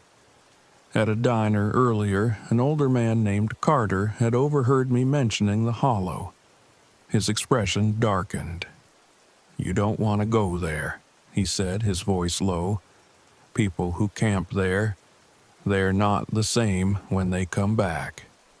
If they come back." I brushed it off, assuming it was just another local legend. Every forest has its myths. The hike into the hollow was tougher than I expected. The trail became overgrown quickly, forcing me to push through thorny bushes and duck under low-hanging branches. I noticed how quiet it was. No birdsong, no rustling of animals, just the crunch of my boots on the dirt path. About halfway down, I stumbled across an abandoned boot, half sunken into the mud. Nearby was a torn backpack, its straps frayed. My pulse quickened, but I told myself it was nothing. Maybe a hiker had just gotten careless and lost their gear. I reached the hollow by late afternoon. Steep ridges surrounded the clearing, boxing it in on all sides. A stream cut through the middle, its water clear and glinting in the waning sunlight. It was beautiful, but something about it felt heavy, as if the air itself had weight. I shook off the unease and began setting up my tent. That night, the whispers began. I'd just zipped myself into my sleeping bag when I heard it. A faint, unintelligible murmur like voices carried on the wind. I sat up, listening. The sound seemed to come from everywhere and nowhere at once. I unzipped the tent and stepped out, my flashlight cutting through the darkness. The hollow was still, the trees casting long shadows under the pale moonlight. The whispers stopped. I stood there for a long moment, scanning the woods, but there was nothing. No movement, no sound, just the distant gurgle of the stream. Eventually, I crawled back into my tent, telling myself it was the wind. The next morning, I set out to explore the hollow with my camera. The forest here was dense, the trees tall and ancient. I spotted a deer not far from camp, its brown eyes locked on me. It didn't run, didn't flinch, just stood there, staring as if sizing me up. When it finally turned and bolted, I realized I'd been holding my breath. The photos I took were stunning. Rays of sunlight pierced through the canopy, illuminating patches of moss and wildflowers. But when I reviewed the shots that evening, something was off. In several photos, there were dark, human-like shapes in the background, blurred and faint but unmistakable. My chest tightened. I'd seen no one in the hollow. The whispers returned that night, louder this time. They started faintly, just outside my tent, but grew closer, clearer. My name was among them. "Nate?" I bolted upright, heart hammering. "Who's there?" I called, my voice trembling. The whispers stopped for a moment, then repeated my question back to me. "Who's there?" The tone was wrong, mocking. I grabbed my flashlight and stepped outside. The air was heavy, thick with moisture that clung to my skin. My beam cut through the darkness, illuminating the trees, but the forest was empty. Still, I couldn't shake the feeling of being watched. I didn't sleep that night. By the third day, I was desperate to leave. I packed my gear, ready to hike back to the trailhead, but the path was gone. Where the trail should have been, there was only dense underbrush and towering trees. I tried retracing my steps, but found myself looping back to the same clearing. panic began to set in. The whispers grew louder as the day wore on, following me no matter where I went. They weren't just whispers anymore. They were voices I recognized. My father, gone for years, accusing me of wasting my life. An ex-girlfriend, reminding me of every failure, every missed opportunity. My own voice, taunting me with doubts I'd tried to bury. "You don't belong here," it hissed. "You never did." That evening, I climbed one of the ridges, hoping to get a better view of the hollow and find a way out.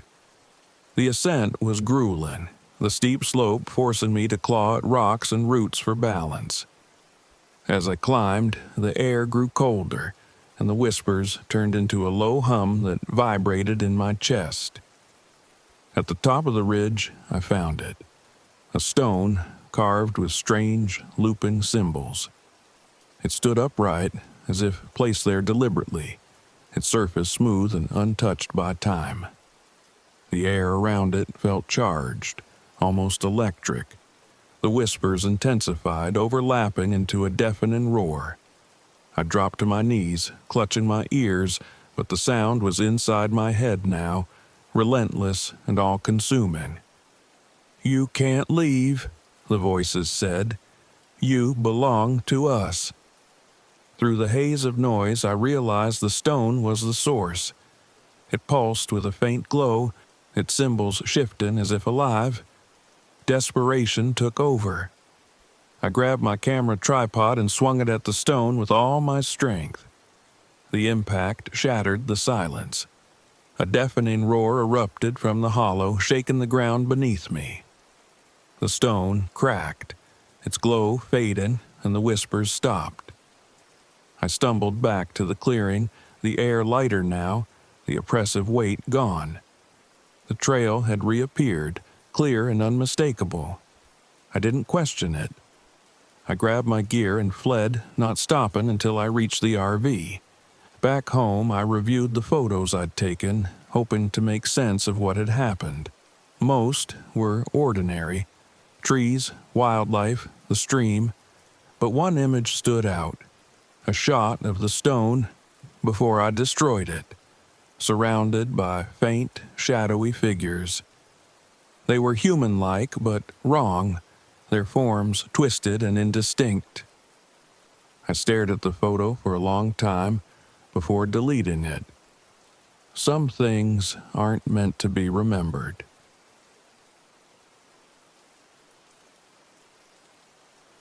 I parked my RV at the edge of Grand Staircase Escalante, just as the last light dipped below the horizon. The sky was a deep red, fading into violet, and the sandstone cliffs glowed faintly in the dying sunlight. The canyon I'd come to find was hidden somewhere within the maze of ridges and ravines, a place known only to a few locals and nearly forgotten by time. I wasn't here for the views, though they were breathtaking. I was here for the sound. A former colleague had told me about the canyon's perfect echo, a phenomenon so rare it could mimic the finest acoustics of any concert hall. As a former musician turned sound engineer, the idea fascinated me. For years, I'd chased inspiration in the form of natural acoustics, hoping to rediscover the passion I'd lost.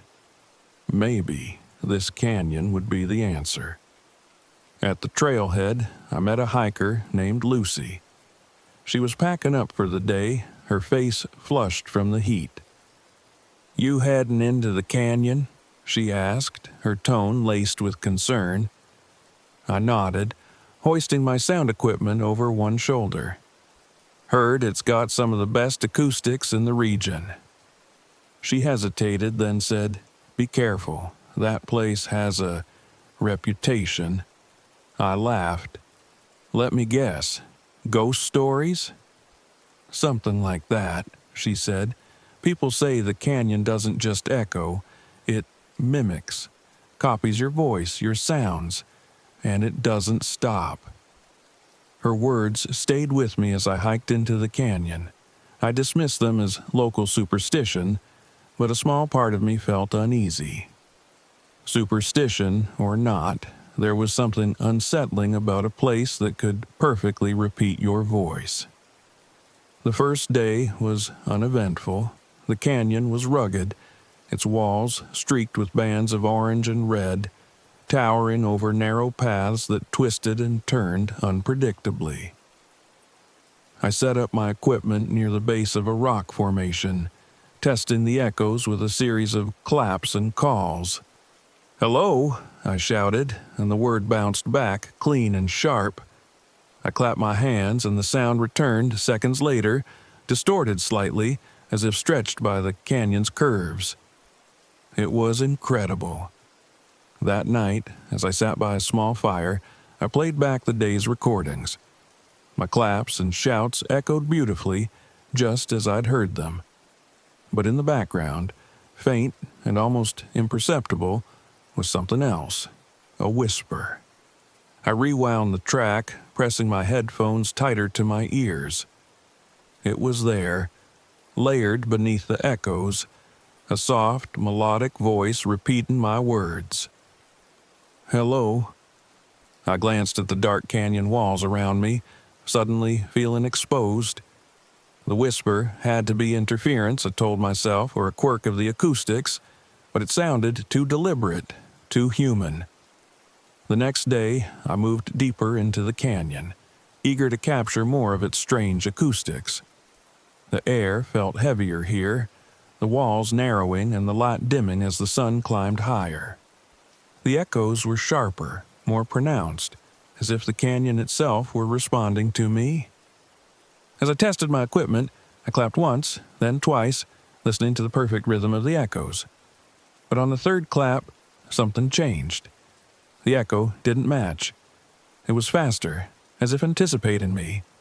I froze, staring at the canyon walls. I clapped again. The echo returned, but it wasn't mine anymore. It was louder, sharper, almost mocking. That evening, the whispers returned. They started faintly, just a trickle of sound carried on the wind. But as the night deepened, they grew louder, overlapping into a chorus of voices. "Help me," one of them said. "Turn back," another whispered. "Mark." Hearing my own name sent a chill down my spine. I grabbed my flashlight and swept the beam across the canyon. The walls loomed high above me, the shadows deep and impenetrable. The whispers continued, soft and insistent, coming from every direction. "Who's there?" I called, my voice cracking. The canyon replied, repeating my words in perfect cadence. But the echoes didn't fade. They grew louder, layered with the whispers until the air vibrated with sound. I retreated to the RV, locking the door behind me. The whispers followed, pressing against the thin walls. When I finally fell asleep, they invaded my dreams, repeating fragments of songs I hadn't played in years. The third day was worse. The canyon felt different, its air thick and stifling. My GPS had stopped working, and the narrow paths seemed to loop back on themselves. I couldn't tell if I was moving forward or retracing my steps. I clapped again, testing the echo, but this time the sound didn't return. Instead, I heard a faint melody, a song I'd written years ago but never finished. The notes floated through the canyon, soft and haunting, as if someone were playing it just out of sight.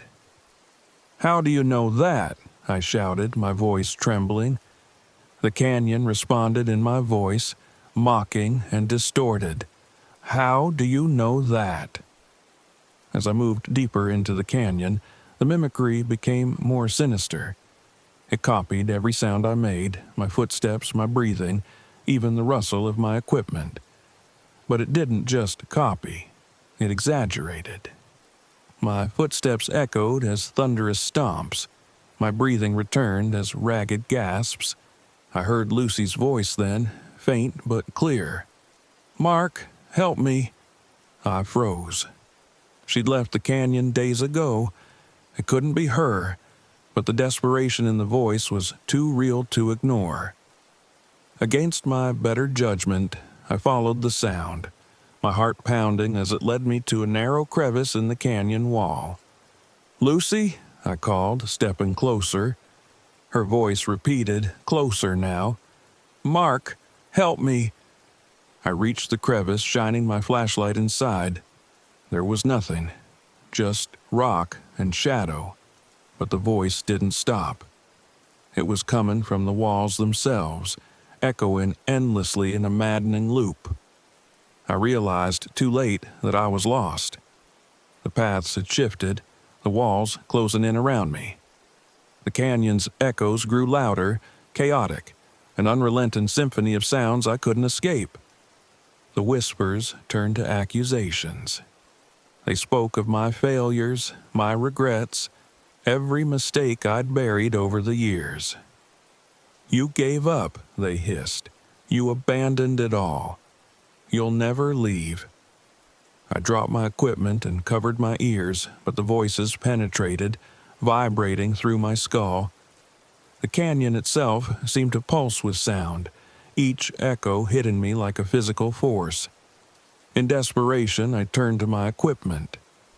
If the canyon thrived on sound, maybe I could fight it with sound. I set up my recorder and adjusted the frequency, creating a high-pitched tone that reverberated through the canyon. The sound was piercing, cutting through the chaos like a blade. The echoes faltered. The whispers grew distant, the canyon walls trembling as the tone reached its peak. I seized the moment, grabbing my gear and running toward the faint light of the entrance. I stumbled out of the canyon at dawn, the whispers finally silenced. My hands shook as I packed up the RV, my mind still reeling from the experience. As I drove away, I glanced back at the canyon, its walls glowing in the morning sun. It looked peaceful, almost innocent, but I knew better. Later, when I reviewed the recordings, most of them were corrupted, static and distortion. But one track remained. It was my voice, repeated over and over in a perfect echo. "You can't leave it behind."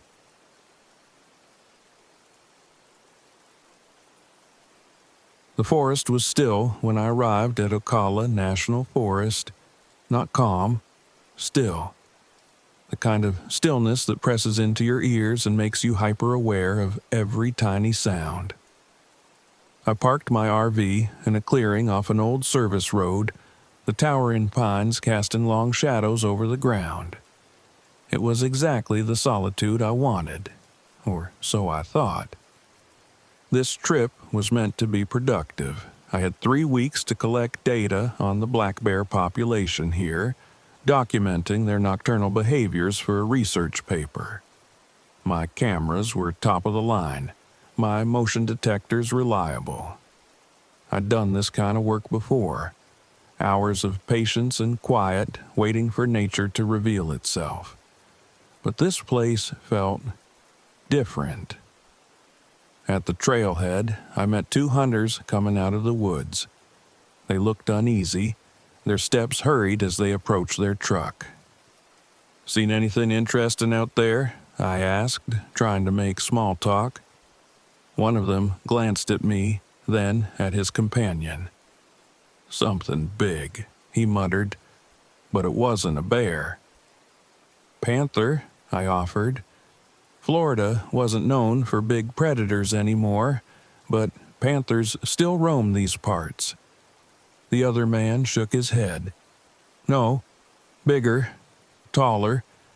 He hesitated, then added, "Whatever it wasn't right." They didn't wait for a response. Moments later, their truck disappeared down the dirt road, leaving me with their cryptic warning. The first night was uneventful. I set up motion-triggered cameras along a well-worn game trail, hoping to catch bears foraging or passing through. As I worked, the usual forest sounds surrounded me. chirping crickets, distant hoots of owls, the occasional rustle of small animals in the underbrush. But by midnight, the sounds stopped. Not gradually, abruptly, as if someone had flipped a switch. I stepped out of the RV, flashlight in hand, and scanned the woods. The trees stood motionless, their tall silhouettes blending into the inky sky. My breath felt loud in the silence. Then I heard it. Footsteps. Heavy, deliberate, circling the RV. I swung my flashlight toward the sound, but the beam caught only trees and shadows. The footsteps stopped as soon as I moved. I waited, heart pounding, but the forest offered no explanation. The next morning, I checked my cameras. Most of them were empty, save for one. The motion detector had triggered just after midnight, but the footage was a blurry mess, static and distortion that obscured whatever had passed in front of the lens. Frustrated, I hiked to reset the cameras, venturing deeper into the woods. That's when I found the claw marks. They were deep, gouged into the bark of a pine tree about 8 feet off the ground, too high for a bear. The spacing between the marks was unnaturally wide, as if whatever made them had elongated claws. I ran my fingers over the grooves, my stomach tightening. It didn't make sense. That night, the forest went silent earlier. The usual noises faded just after sunset, leaving a void that made my ears strain for any sound. I stayed in the RV, watching the monitors connected to my cameras. Around 1 a.m., one of the motion detectors triggered. Then another. And another. I switched between the feeds, trying to catch a glimpse of whatever was out there. At first, there was nothing, just the swaying of branches in the faint wind. But then I saw it, a figure, tall, humanoid, but wrong. Its edges flickered like static, its limbs unnaturally long. It moved between the trees with eerie silence, pausing to look directly at one of the cameras. I froze. Its face, or what should have been its face, was a blur, as if the camera couldn't quite focus on it. Then the feed cut to static. The footsteps returned that night, louder and more persistent. They circled the RV again, accompanied by a faint scratching sound, like claws scraping against metal. I held my breath, gripping the flashlight as I stared at the door. The scratching stopped, replaced by heavy breathing, low and guttural, just outside the window. I threw open the door, shining the light into the darkness. Nothing. Just trees and shadows. My pulse pounded as I scanned the area, half expecting the figure to lunge out of the woods.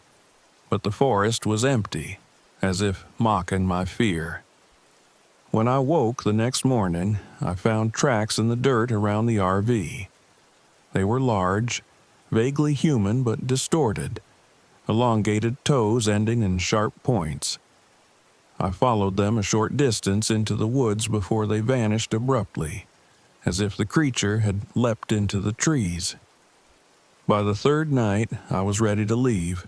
I packed most of my gear into the RV and started down the forest road, the headlights cutting through the oppressive darkness. But no matter how far I drove, the road stretched endlessly, looping back to my campsite. The clearing appeared again, my tire tracks still fresh in the dirt. Panic set in. I tried again, turning in the opposite direction, but the same thing happened. The forest wouldn't let me go. Desperation took over. I decided to confront whatever was out there to put an end to the nightmare. Using the last of my motion detectors, I set a trap around the RV. I left the lights on inside, creating the illusion that I was still there, and hid in the shadows nearby with a flare gun in hand. Hours passed in tense silence. Then, just before dawn, it appeared. The stalker emerged from the trees, its form flickering like a bad signal on an old TV. It was taller than I'd imagined, its limbs impossibly long, its movements unnervingly smooth. It approached the RV, pausing to tilt its head as if studying the light. I fired the flare. The burst of light illuminated the creature, revealing a face that wasn't a face, just a void of shifting shadows. It recoiled, letting out a low, guttural growl that vibrated through the air. I didn't wait to see what it would do next. I ran. I climbed a tree, my chest heaving as I perched on a thick branch high above the ground. Below, the stalker prowled, its glowing eyes scanning the forest. It moved in circles, its head twitching as it searched for me. I held my breath, clutching the flare gun like a lifeline. Eventually, the first light of dawn broke through the trees. The stalker stopped, its form flickering more violently before it melted into the shadows, disappearing as if it had never been there. At sunrise, I climbed down and fled. This time, the forest let me leave. The road stretched out ahead of me, clear and endless, and I didn't stop driving until I was miles away. Later, when I reviewed the footage, most of it was corrupted, static and black screens. But one frame had survived. A blurry image of the stalker standing at the edge of the clearing, its eyes glowing faintly in the dark. I saved the photo but didn't share it. Some things aren't meant to be explained.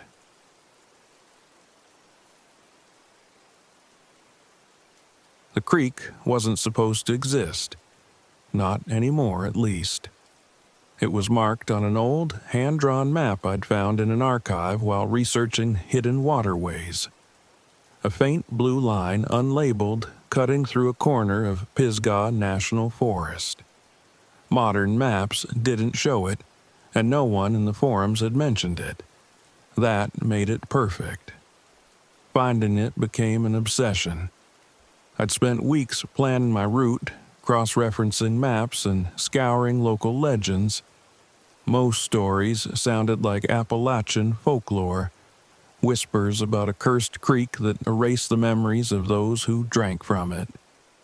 I wasn't superstitious, but I couldn't resist the challenge. The drive into Pisgah was uneventful, the scenery rolling by in a blur of green and gold. I parked my RV at a secluded trailhead, unpacked my gear, and set off. The first hour of hiking was peaceful, the trail winding through the thick forest, the air cool and damp. Then the whispers started. At first, I thought it was the wind threading through the branches, a faint murmur, too soft to make out, drifting just beyond my hearing. But as I walked, the sound grew stronger, carrying an unsettling cadence. "Hello?" I called out, my voice swallowed by the trees. The forest didn't answer, but the air grew heavier, the kind of stillness that makes your skin prickle. I shook off the unease and pressed on. The creek appeared suddenly, a ribbon of water cutting through the forest floor. It was perfectly clear, the kind of clarity you only see in mountain streams, but the air around it was colder than it should have been. No animals stirred nearby, not a bird, not an insect, just silence. I crouched by the bank, dipping a hand into the water. It was icy cold, unnaturally so. My reflection rippled as the water stilled, and for a moment I thought I saw something move beneath the surface. I set up my equipment, a portable water testing kit, a GPS, and a notebook. The creek's readings were strange. The pH was slightly off, and the mineral content didn't match the surrounding geology. But what really caught my attention was the absence of life. No algae, no bugs skimming the surface, nothing. I couldn't help myself. I cupped my hands and drank. The water was colder than anything I'd ever tasted, a chill spreading down my throat and into my chest. For a moment, I felt euphoric, like my mind had been cleared of every worry, every stray thought. But then I blinked, and the world tilted. For a second, I couldn't remember why I was there. I looked around, disoriented, my heart pounding as fragments of memory rushed back. "You're fine," I muttered, shaking my head. "Just tired." I packed my gear and started back toward the RV, but the trail was different. The trees seemed closer together, their branches twisting in unnatural ways. My footsteps didn't echo, the usual crunch of leaves muffled by the oppressive silence. That night, back in the RV, I tried to write about the experience. My journal, always a refuge, offered little comfort. My handwriting looked shaky, almost frantic, the words trailing off mid-sentence. "The water knows, don't look back." I didn't remember writing that. As I flipped through the pages, gaps in my entries became glaringly obvious. Places I'd visited, thoughts I'd recorded, all missing, as though they'd been scrubbed from my mind. I tried to focus, to retrace my steps, but the whispers returned, threading through the walls of the RV. The next morning, I woke to find my equipment scattered across the floor, as though I'd thrown it in a panic. My boots were muddy, leaves stuck to the soles, but I didn't remember leaving the RV. I had to go back. The forest was darker this time, the trail twisting in ways I didn't recognize. The whispers grew louder with every step, the cadence rhythmic, almost like words, though I couldn't make them out. When I reached the creek, it looked different, deeper, darker. The air around it shimmered, as though the water was radiating heat, though it was cold enough to make my breath fog.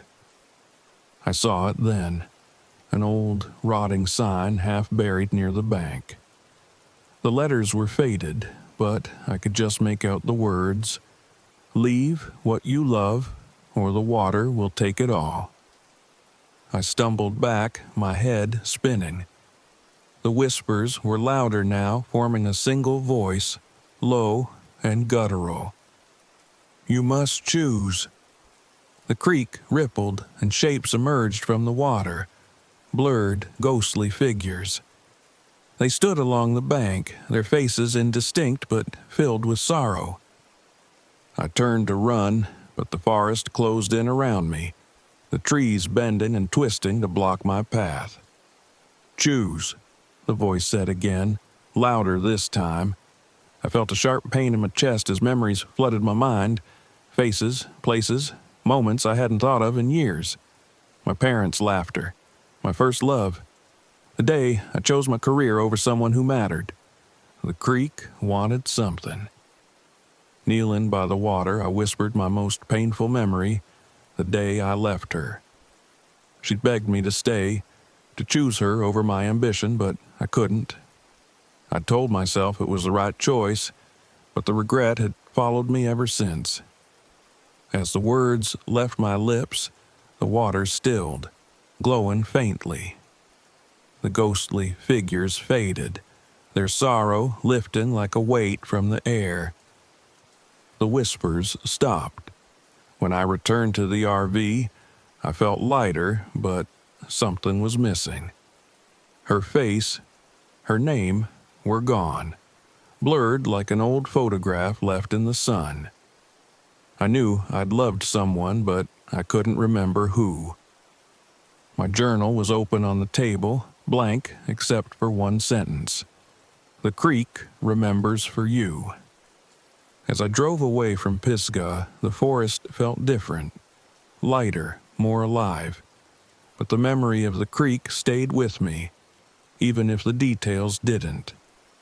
Some things I realized weren't meant to be understood.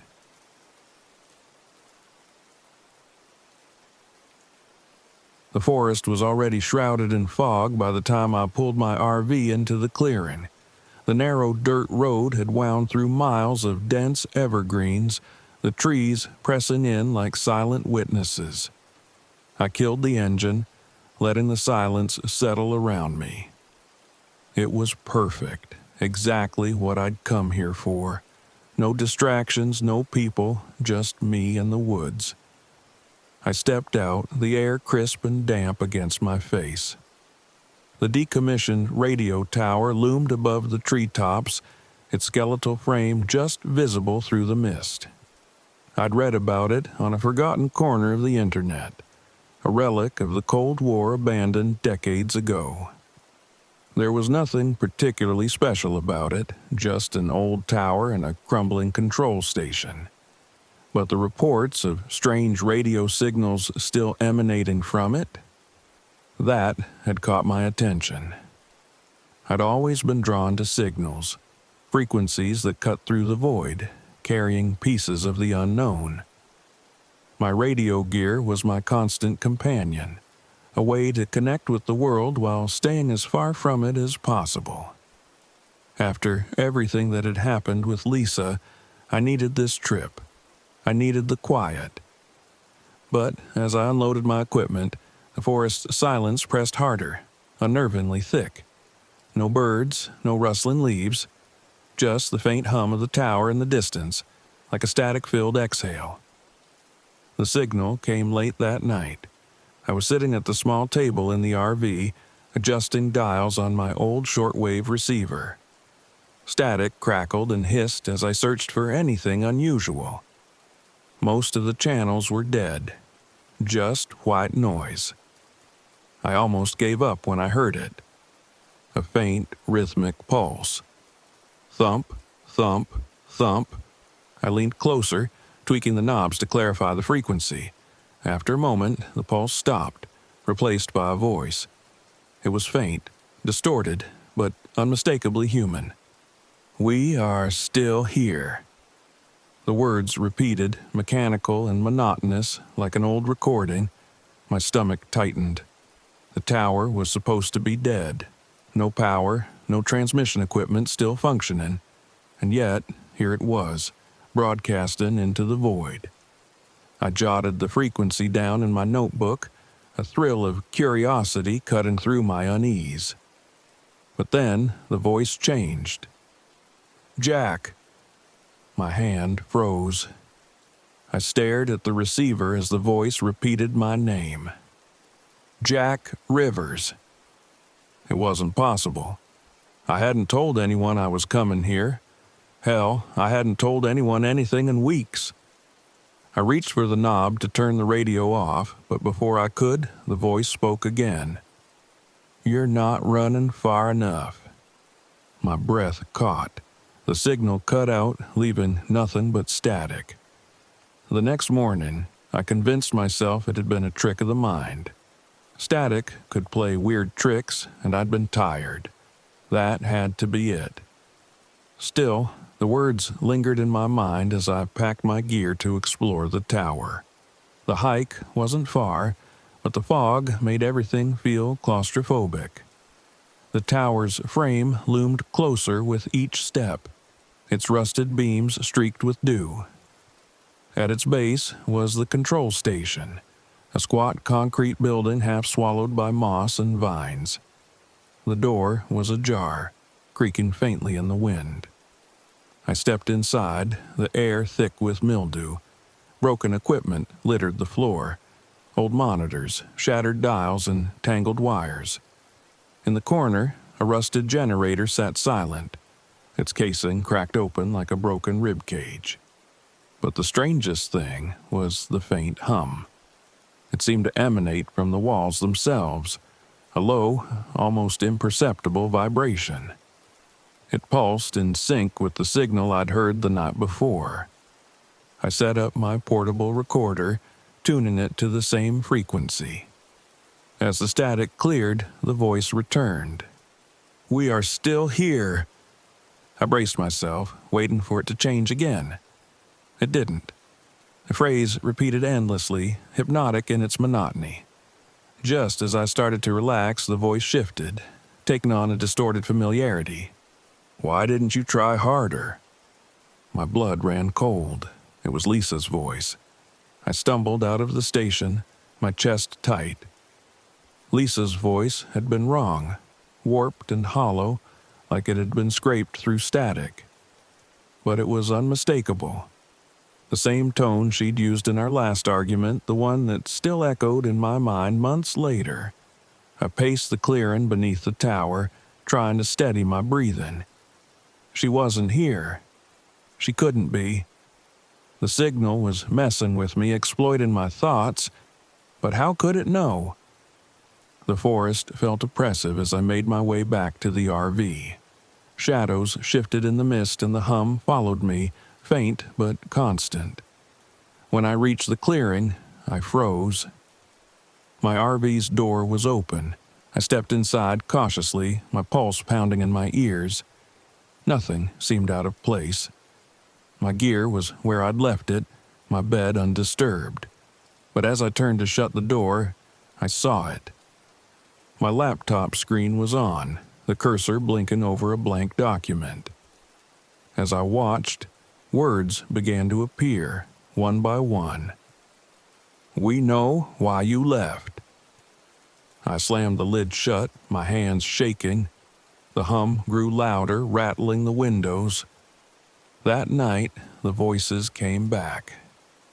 I woke to the sound of static, my radio hissing faintly from the table. I hadn't turned it on. I sat up, my breath fogging in the cold air, and reached for the dial. Before I could touch it, the voice returned. "You can't run from this." The lights in the RV flickered, plunging me into darkness. My heart raced as I fumbled for the flashlight. When I turned it on, the beam caught the edge of the table, where something new had appeared. A photo of Lisa and me, torn down the middle. The edges were burnt. I staggered back, the flashlight shaking in my hand. The radio hissed louder, the voice rising over the static. "Come to us, Jack. You'll find what you're looking for." By morning, I was ready to leave. Whatever curiosity had brought me here had been replaced by a gnawing dread. I packed quickly, shoving my equipment into bags and throwing them into the RV. But as I turned the key in the ignition, the engine sputtered and died. The lights on the dashboard flickered, then went out completely. I tried again, my foot pressing harder on the pedal, but nothing happened. My RV was dead. I stepped outside, my breath misting in the icy air. The hum was everywhere now, vibrating through the ground, the trees, the air itself. The tower loomed above, its frame shrouded in swirling fog. The signal wanted me to come back, and I didn't have a choice. The control station was darker this time, the shadows deeper. My flashlight flickered as I stepped inside, the beam dancing over the broken equipment. The hum grew louder, almost deafening. At the center of the room, the source of the signal pulsed faintly. It was an old console, its dials and meters sparking to life despite its age. A single microphone stood upright, its metal casing pitted with rust. As I approached, the voice returned, this time coming directly from the console. "You should have stayed." Images flashed across the cracked monitor, memories I hadn't shared with anyone. Lisa smiling on our wedding day. Her back turned as she walked out the door for the last time. My own face, tired and broken, staring into the void. The signal wasn't just a broadcast. It was inside me. "Why are you doing this?" I shouted, my voice shaking. The static roared, and the shadows in the room shifted. A figure formed in the corner, its edges flickering like an old television screen. It moved toward me, its shape indistinct but towering. "We are still here," the voice said again, now layered with dozens of others. You belong with us." The console sparked violently, and I stumbled back. My hand brushed against my recorder, still running. I grabbed it, holding it up like a shield. "This isn't real," I muttered, my voice trembling. "You're just noise." The figure stopped, its outline rippling. The console's hum faltered, the voices overlapping in disjointed fragments. I seized the moment, slamming the recorder down onto the console. The microphone shattered, sparks flying as the hum turned into a piercing screech. The figure let out a guttural roar, dissolving into smoke. The lights in the room flickered wildly, and then everything went dark. When I opened my eyes, the forest was silent. The control station was empty, the console dark and lifeless. The air felt lighter, as if the signal had finally been severed.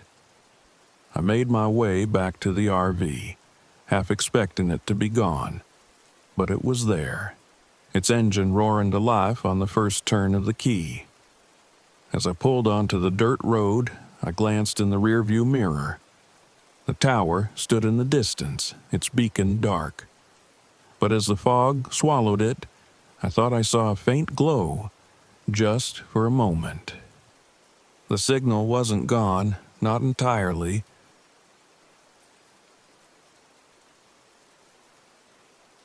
The stars had always been my escape. Growing up, they were my sanctuary, infinite and unchanging, a place where I could lose myself. Even after I left my career as an astronomer, burned out and bitter, I still found comfort in their light. So, when I heard about Chiricahua National Monument's dark skies and eerie legends, I knew it was where I needed to be. The drive to the ridge was uneventful, my RV groaning up the winding mountain road. I parked at a secluded overlook with a panoramic view of the valley below. The silence was profound, broken only by the occasional chirp of crickets and the whisper of the wind. I set up my telescope and camera, eager to capture the Milky Way. The first night started like any other. The stars were breathtaking, a glittering tapestry stretching across the heavens. I adjusted my camera settings, framing the shot perfectly. That's when I saw it. It was faint at first, just a silhouette on the ridge to the north, motionless against the sky. I squinted, thinking it might be a tree or a trick of the light, but it wasn't. The figure was too human, too deliberate. I grabbed my flashlight and aimed it at the ridge. The beam cut through the darkness, but there was nothing there. When I turned back to the telescope, the figure was gone. I told myself it was my imagination, the product of too much caffeine and not enough sleep. But as I reviewed the night's photos, a chill ran through me. One frame, taken just moments before, showed the silhouette clearly outlined against the stars. I deleted it, refusing to let my mind wander down dark paths. This trip was supposed to be about rediscovery, not superstition. The next day, I explored the rock spires that gave the monument its nickname, the Wonderland of Rocks. The formations were otherworldly, towering pillars of stone carved by centuries of wind and water. But something about them felt oppressive, like they were watching me as I moved among them. At the visitor center, I overheard a group of hikers talking about the Watcher. "Legend says it protects the land," one of them said. "Appears when the stars are out to make sure no one gets too curious." The others laughed nervously, but I felt a knot tighten in my stomach. The stories were absurd, of course, but they echoed the unease I'd felt the night before. That night, I set up my telescope again, determined to focus on the stars and ignore the growing weight in my chest. As I adjusted the scope, I noticed something strange. A cluster of stars near the horizon seemed to shift slightly every time I looked away. At first, I thought it was an optical illusion, but the movement was deliberate, forming patterns that defied logic. A low hum filled the air, so faint I thought I was imagining it. But as the stars shifted again, the hum grew louder, resonating in my chest like the vibrations of a tuning fork. Then I saw the figure again. This time it was closer, standing on a ridge just a few hundred feet away. The silhouette was tall, draped in shadow, with faintly glowing eyes that reflected the starlight. It didn't move, but its presence was overwhelming, like the air had been sucked out of the night. I called out, my voice shaking. "Who's there?" The figure raised an arm, gesturing toward the sky. The hum intensified, and I felt a sharp pressure in my chest, as though the vastness of the universe was collapsing in on me. When I blinked, the figure was gone, but the hum lingered, vibrating in my bones. The dreams started that night. In them, I was floating among the stars, the infinite blackness stretching in every direction. The constellations shifted and twisted, forming shapes I didn't recognize. Then I began to fall, tumbling through the void, the stars growing brighter and more intense until they burned. I woke, gasping, the image of a single constellation etched into my mind, a shape like an eye staring down at me. Outside, the air was thick with silence. I stepped out of the RV, my breath visible in the cold night air. On the ground near the ridge, a symbol had been carved into the dirt, glowing faintly under the starlight. It was the same shape I'd seen in my dream. The third night, everything came to a head. The stars were brighter than ever, their light almost blinding. I set up my telescope, but the equipment refused to cooperate, malfunctioning in ways I couldn't explain. Frustrated, I scanned the sky with my naked eye, and that's when I saw it. The stars were moving, aligning into the shape of the eye from my dream. It stared down at me, its gaze oppressive and unyielding. The Watcher appeared behind me, its voice deep and resonant, like the vibration of distant thunder. "You have forgotten," it said, each word echoing in my skull. "The stars demand reverence. Leave or be consumed." I turned to face it, my knees trembling. The figure towered over me, its form indistinct, but its presence undeniable. "What do you want?" I whispered. It didn't answer. Instead, it gestured toward the sky, and I felt myself lifted off the ground, weightless. The stars swirled around me, their light blinding, and I saw visions, planets forming, galaxies colliding, the infinite beauty and terror of the cosmos. "You are seen," the voice said. "You are insignificant." When I woke, I was lying on the ridge, the night sky calm and ordinary above me. My telescope and camera were undisturbed, as though nothing had happened. But something inside me had shifted. The universe no longer felt distant and cold, but alive, a vast and intricate web of light and shadow. As I packed up my gear the next morning, I felt a strange sense of peace. The Watcher hadn't cursed me or harmed me. It had reminded me of my place in the cosmos. Small, yes, but connected. Driving away, I glanced back at the ridge. The Watcher stood there, a faint silhouette against the rising sun.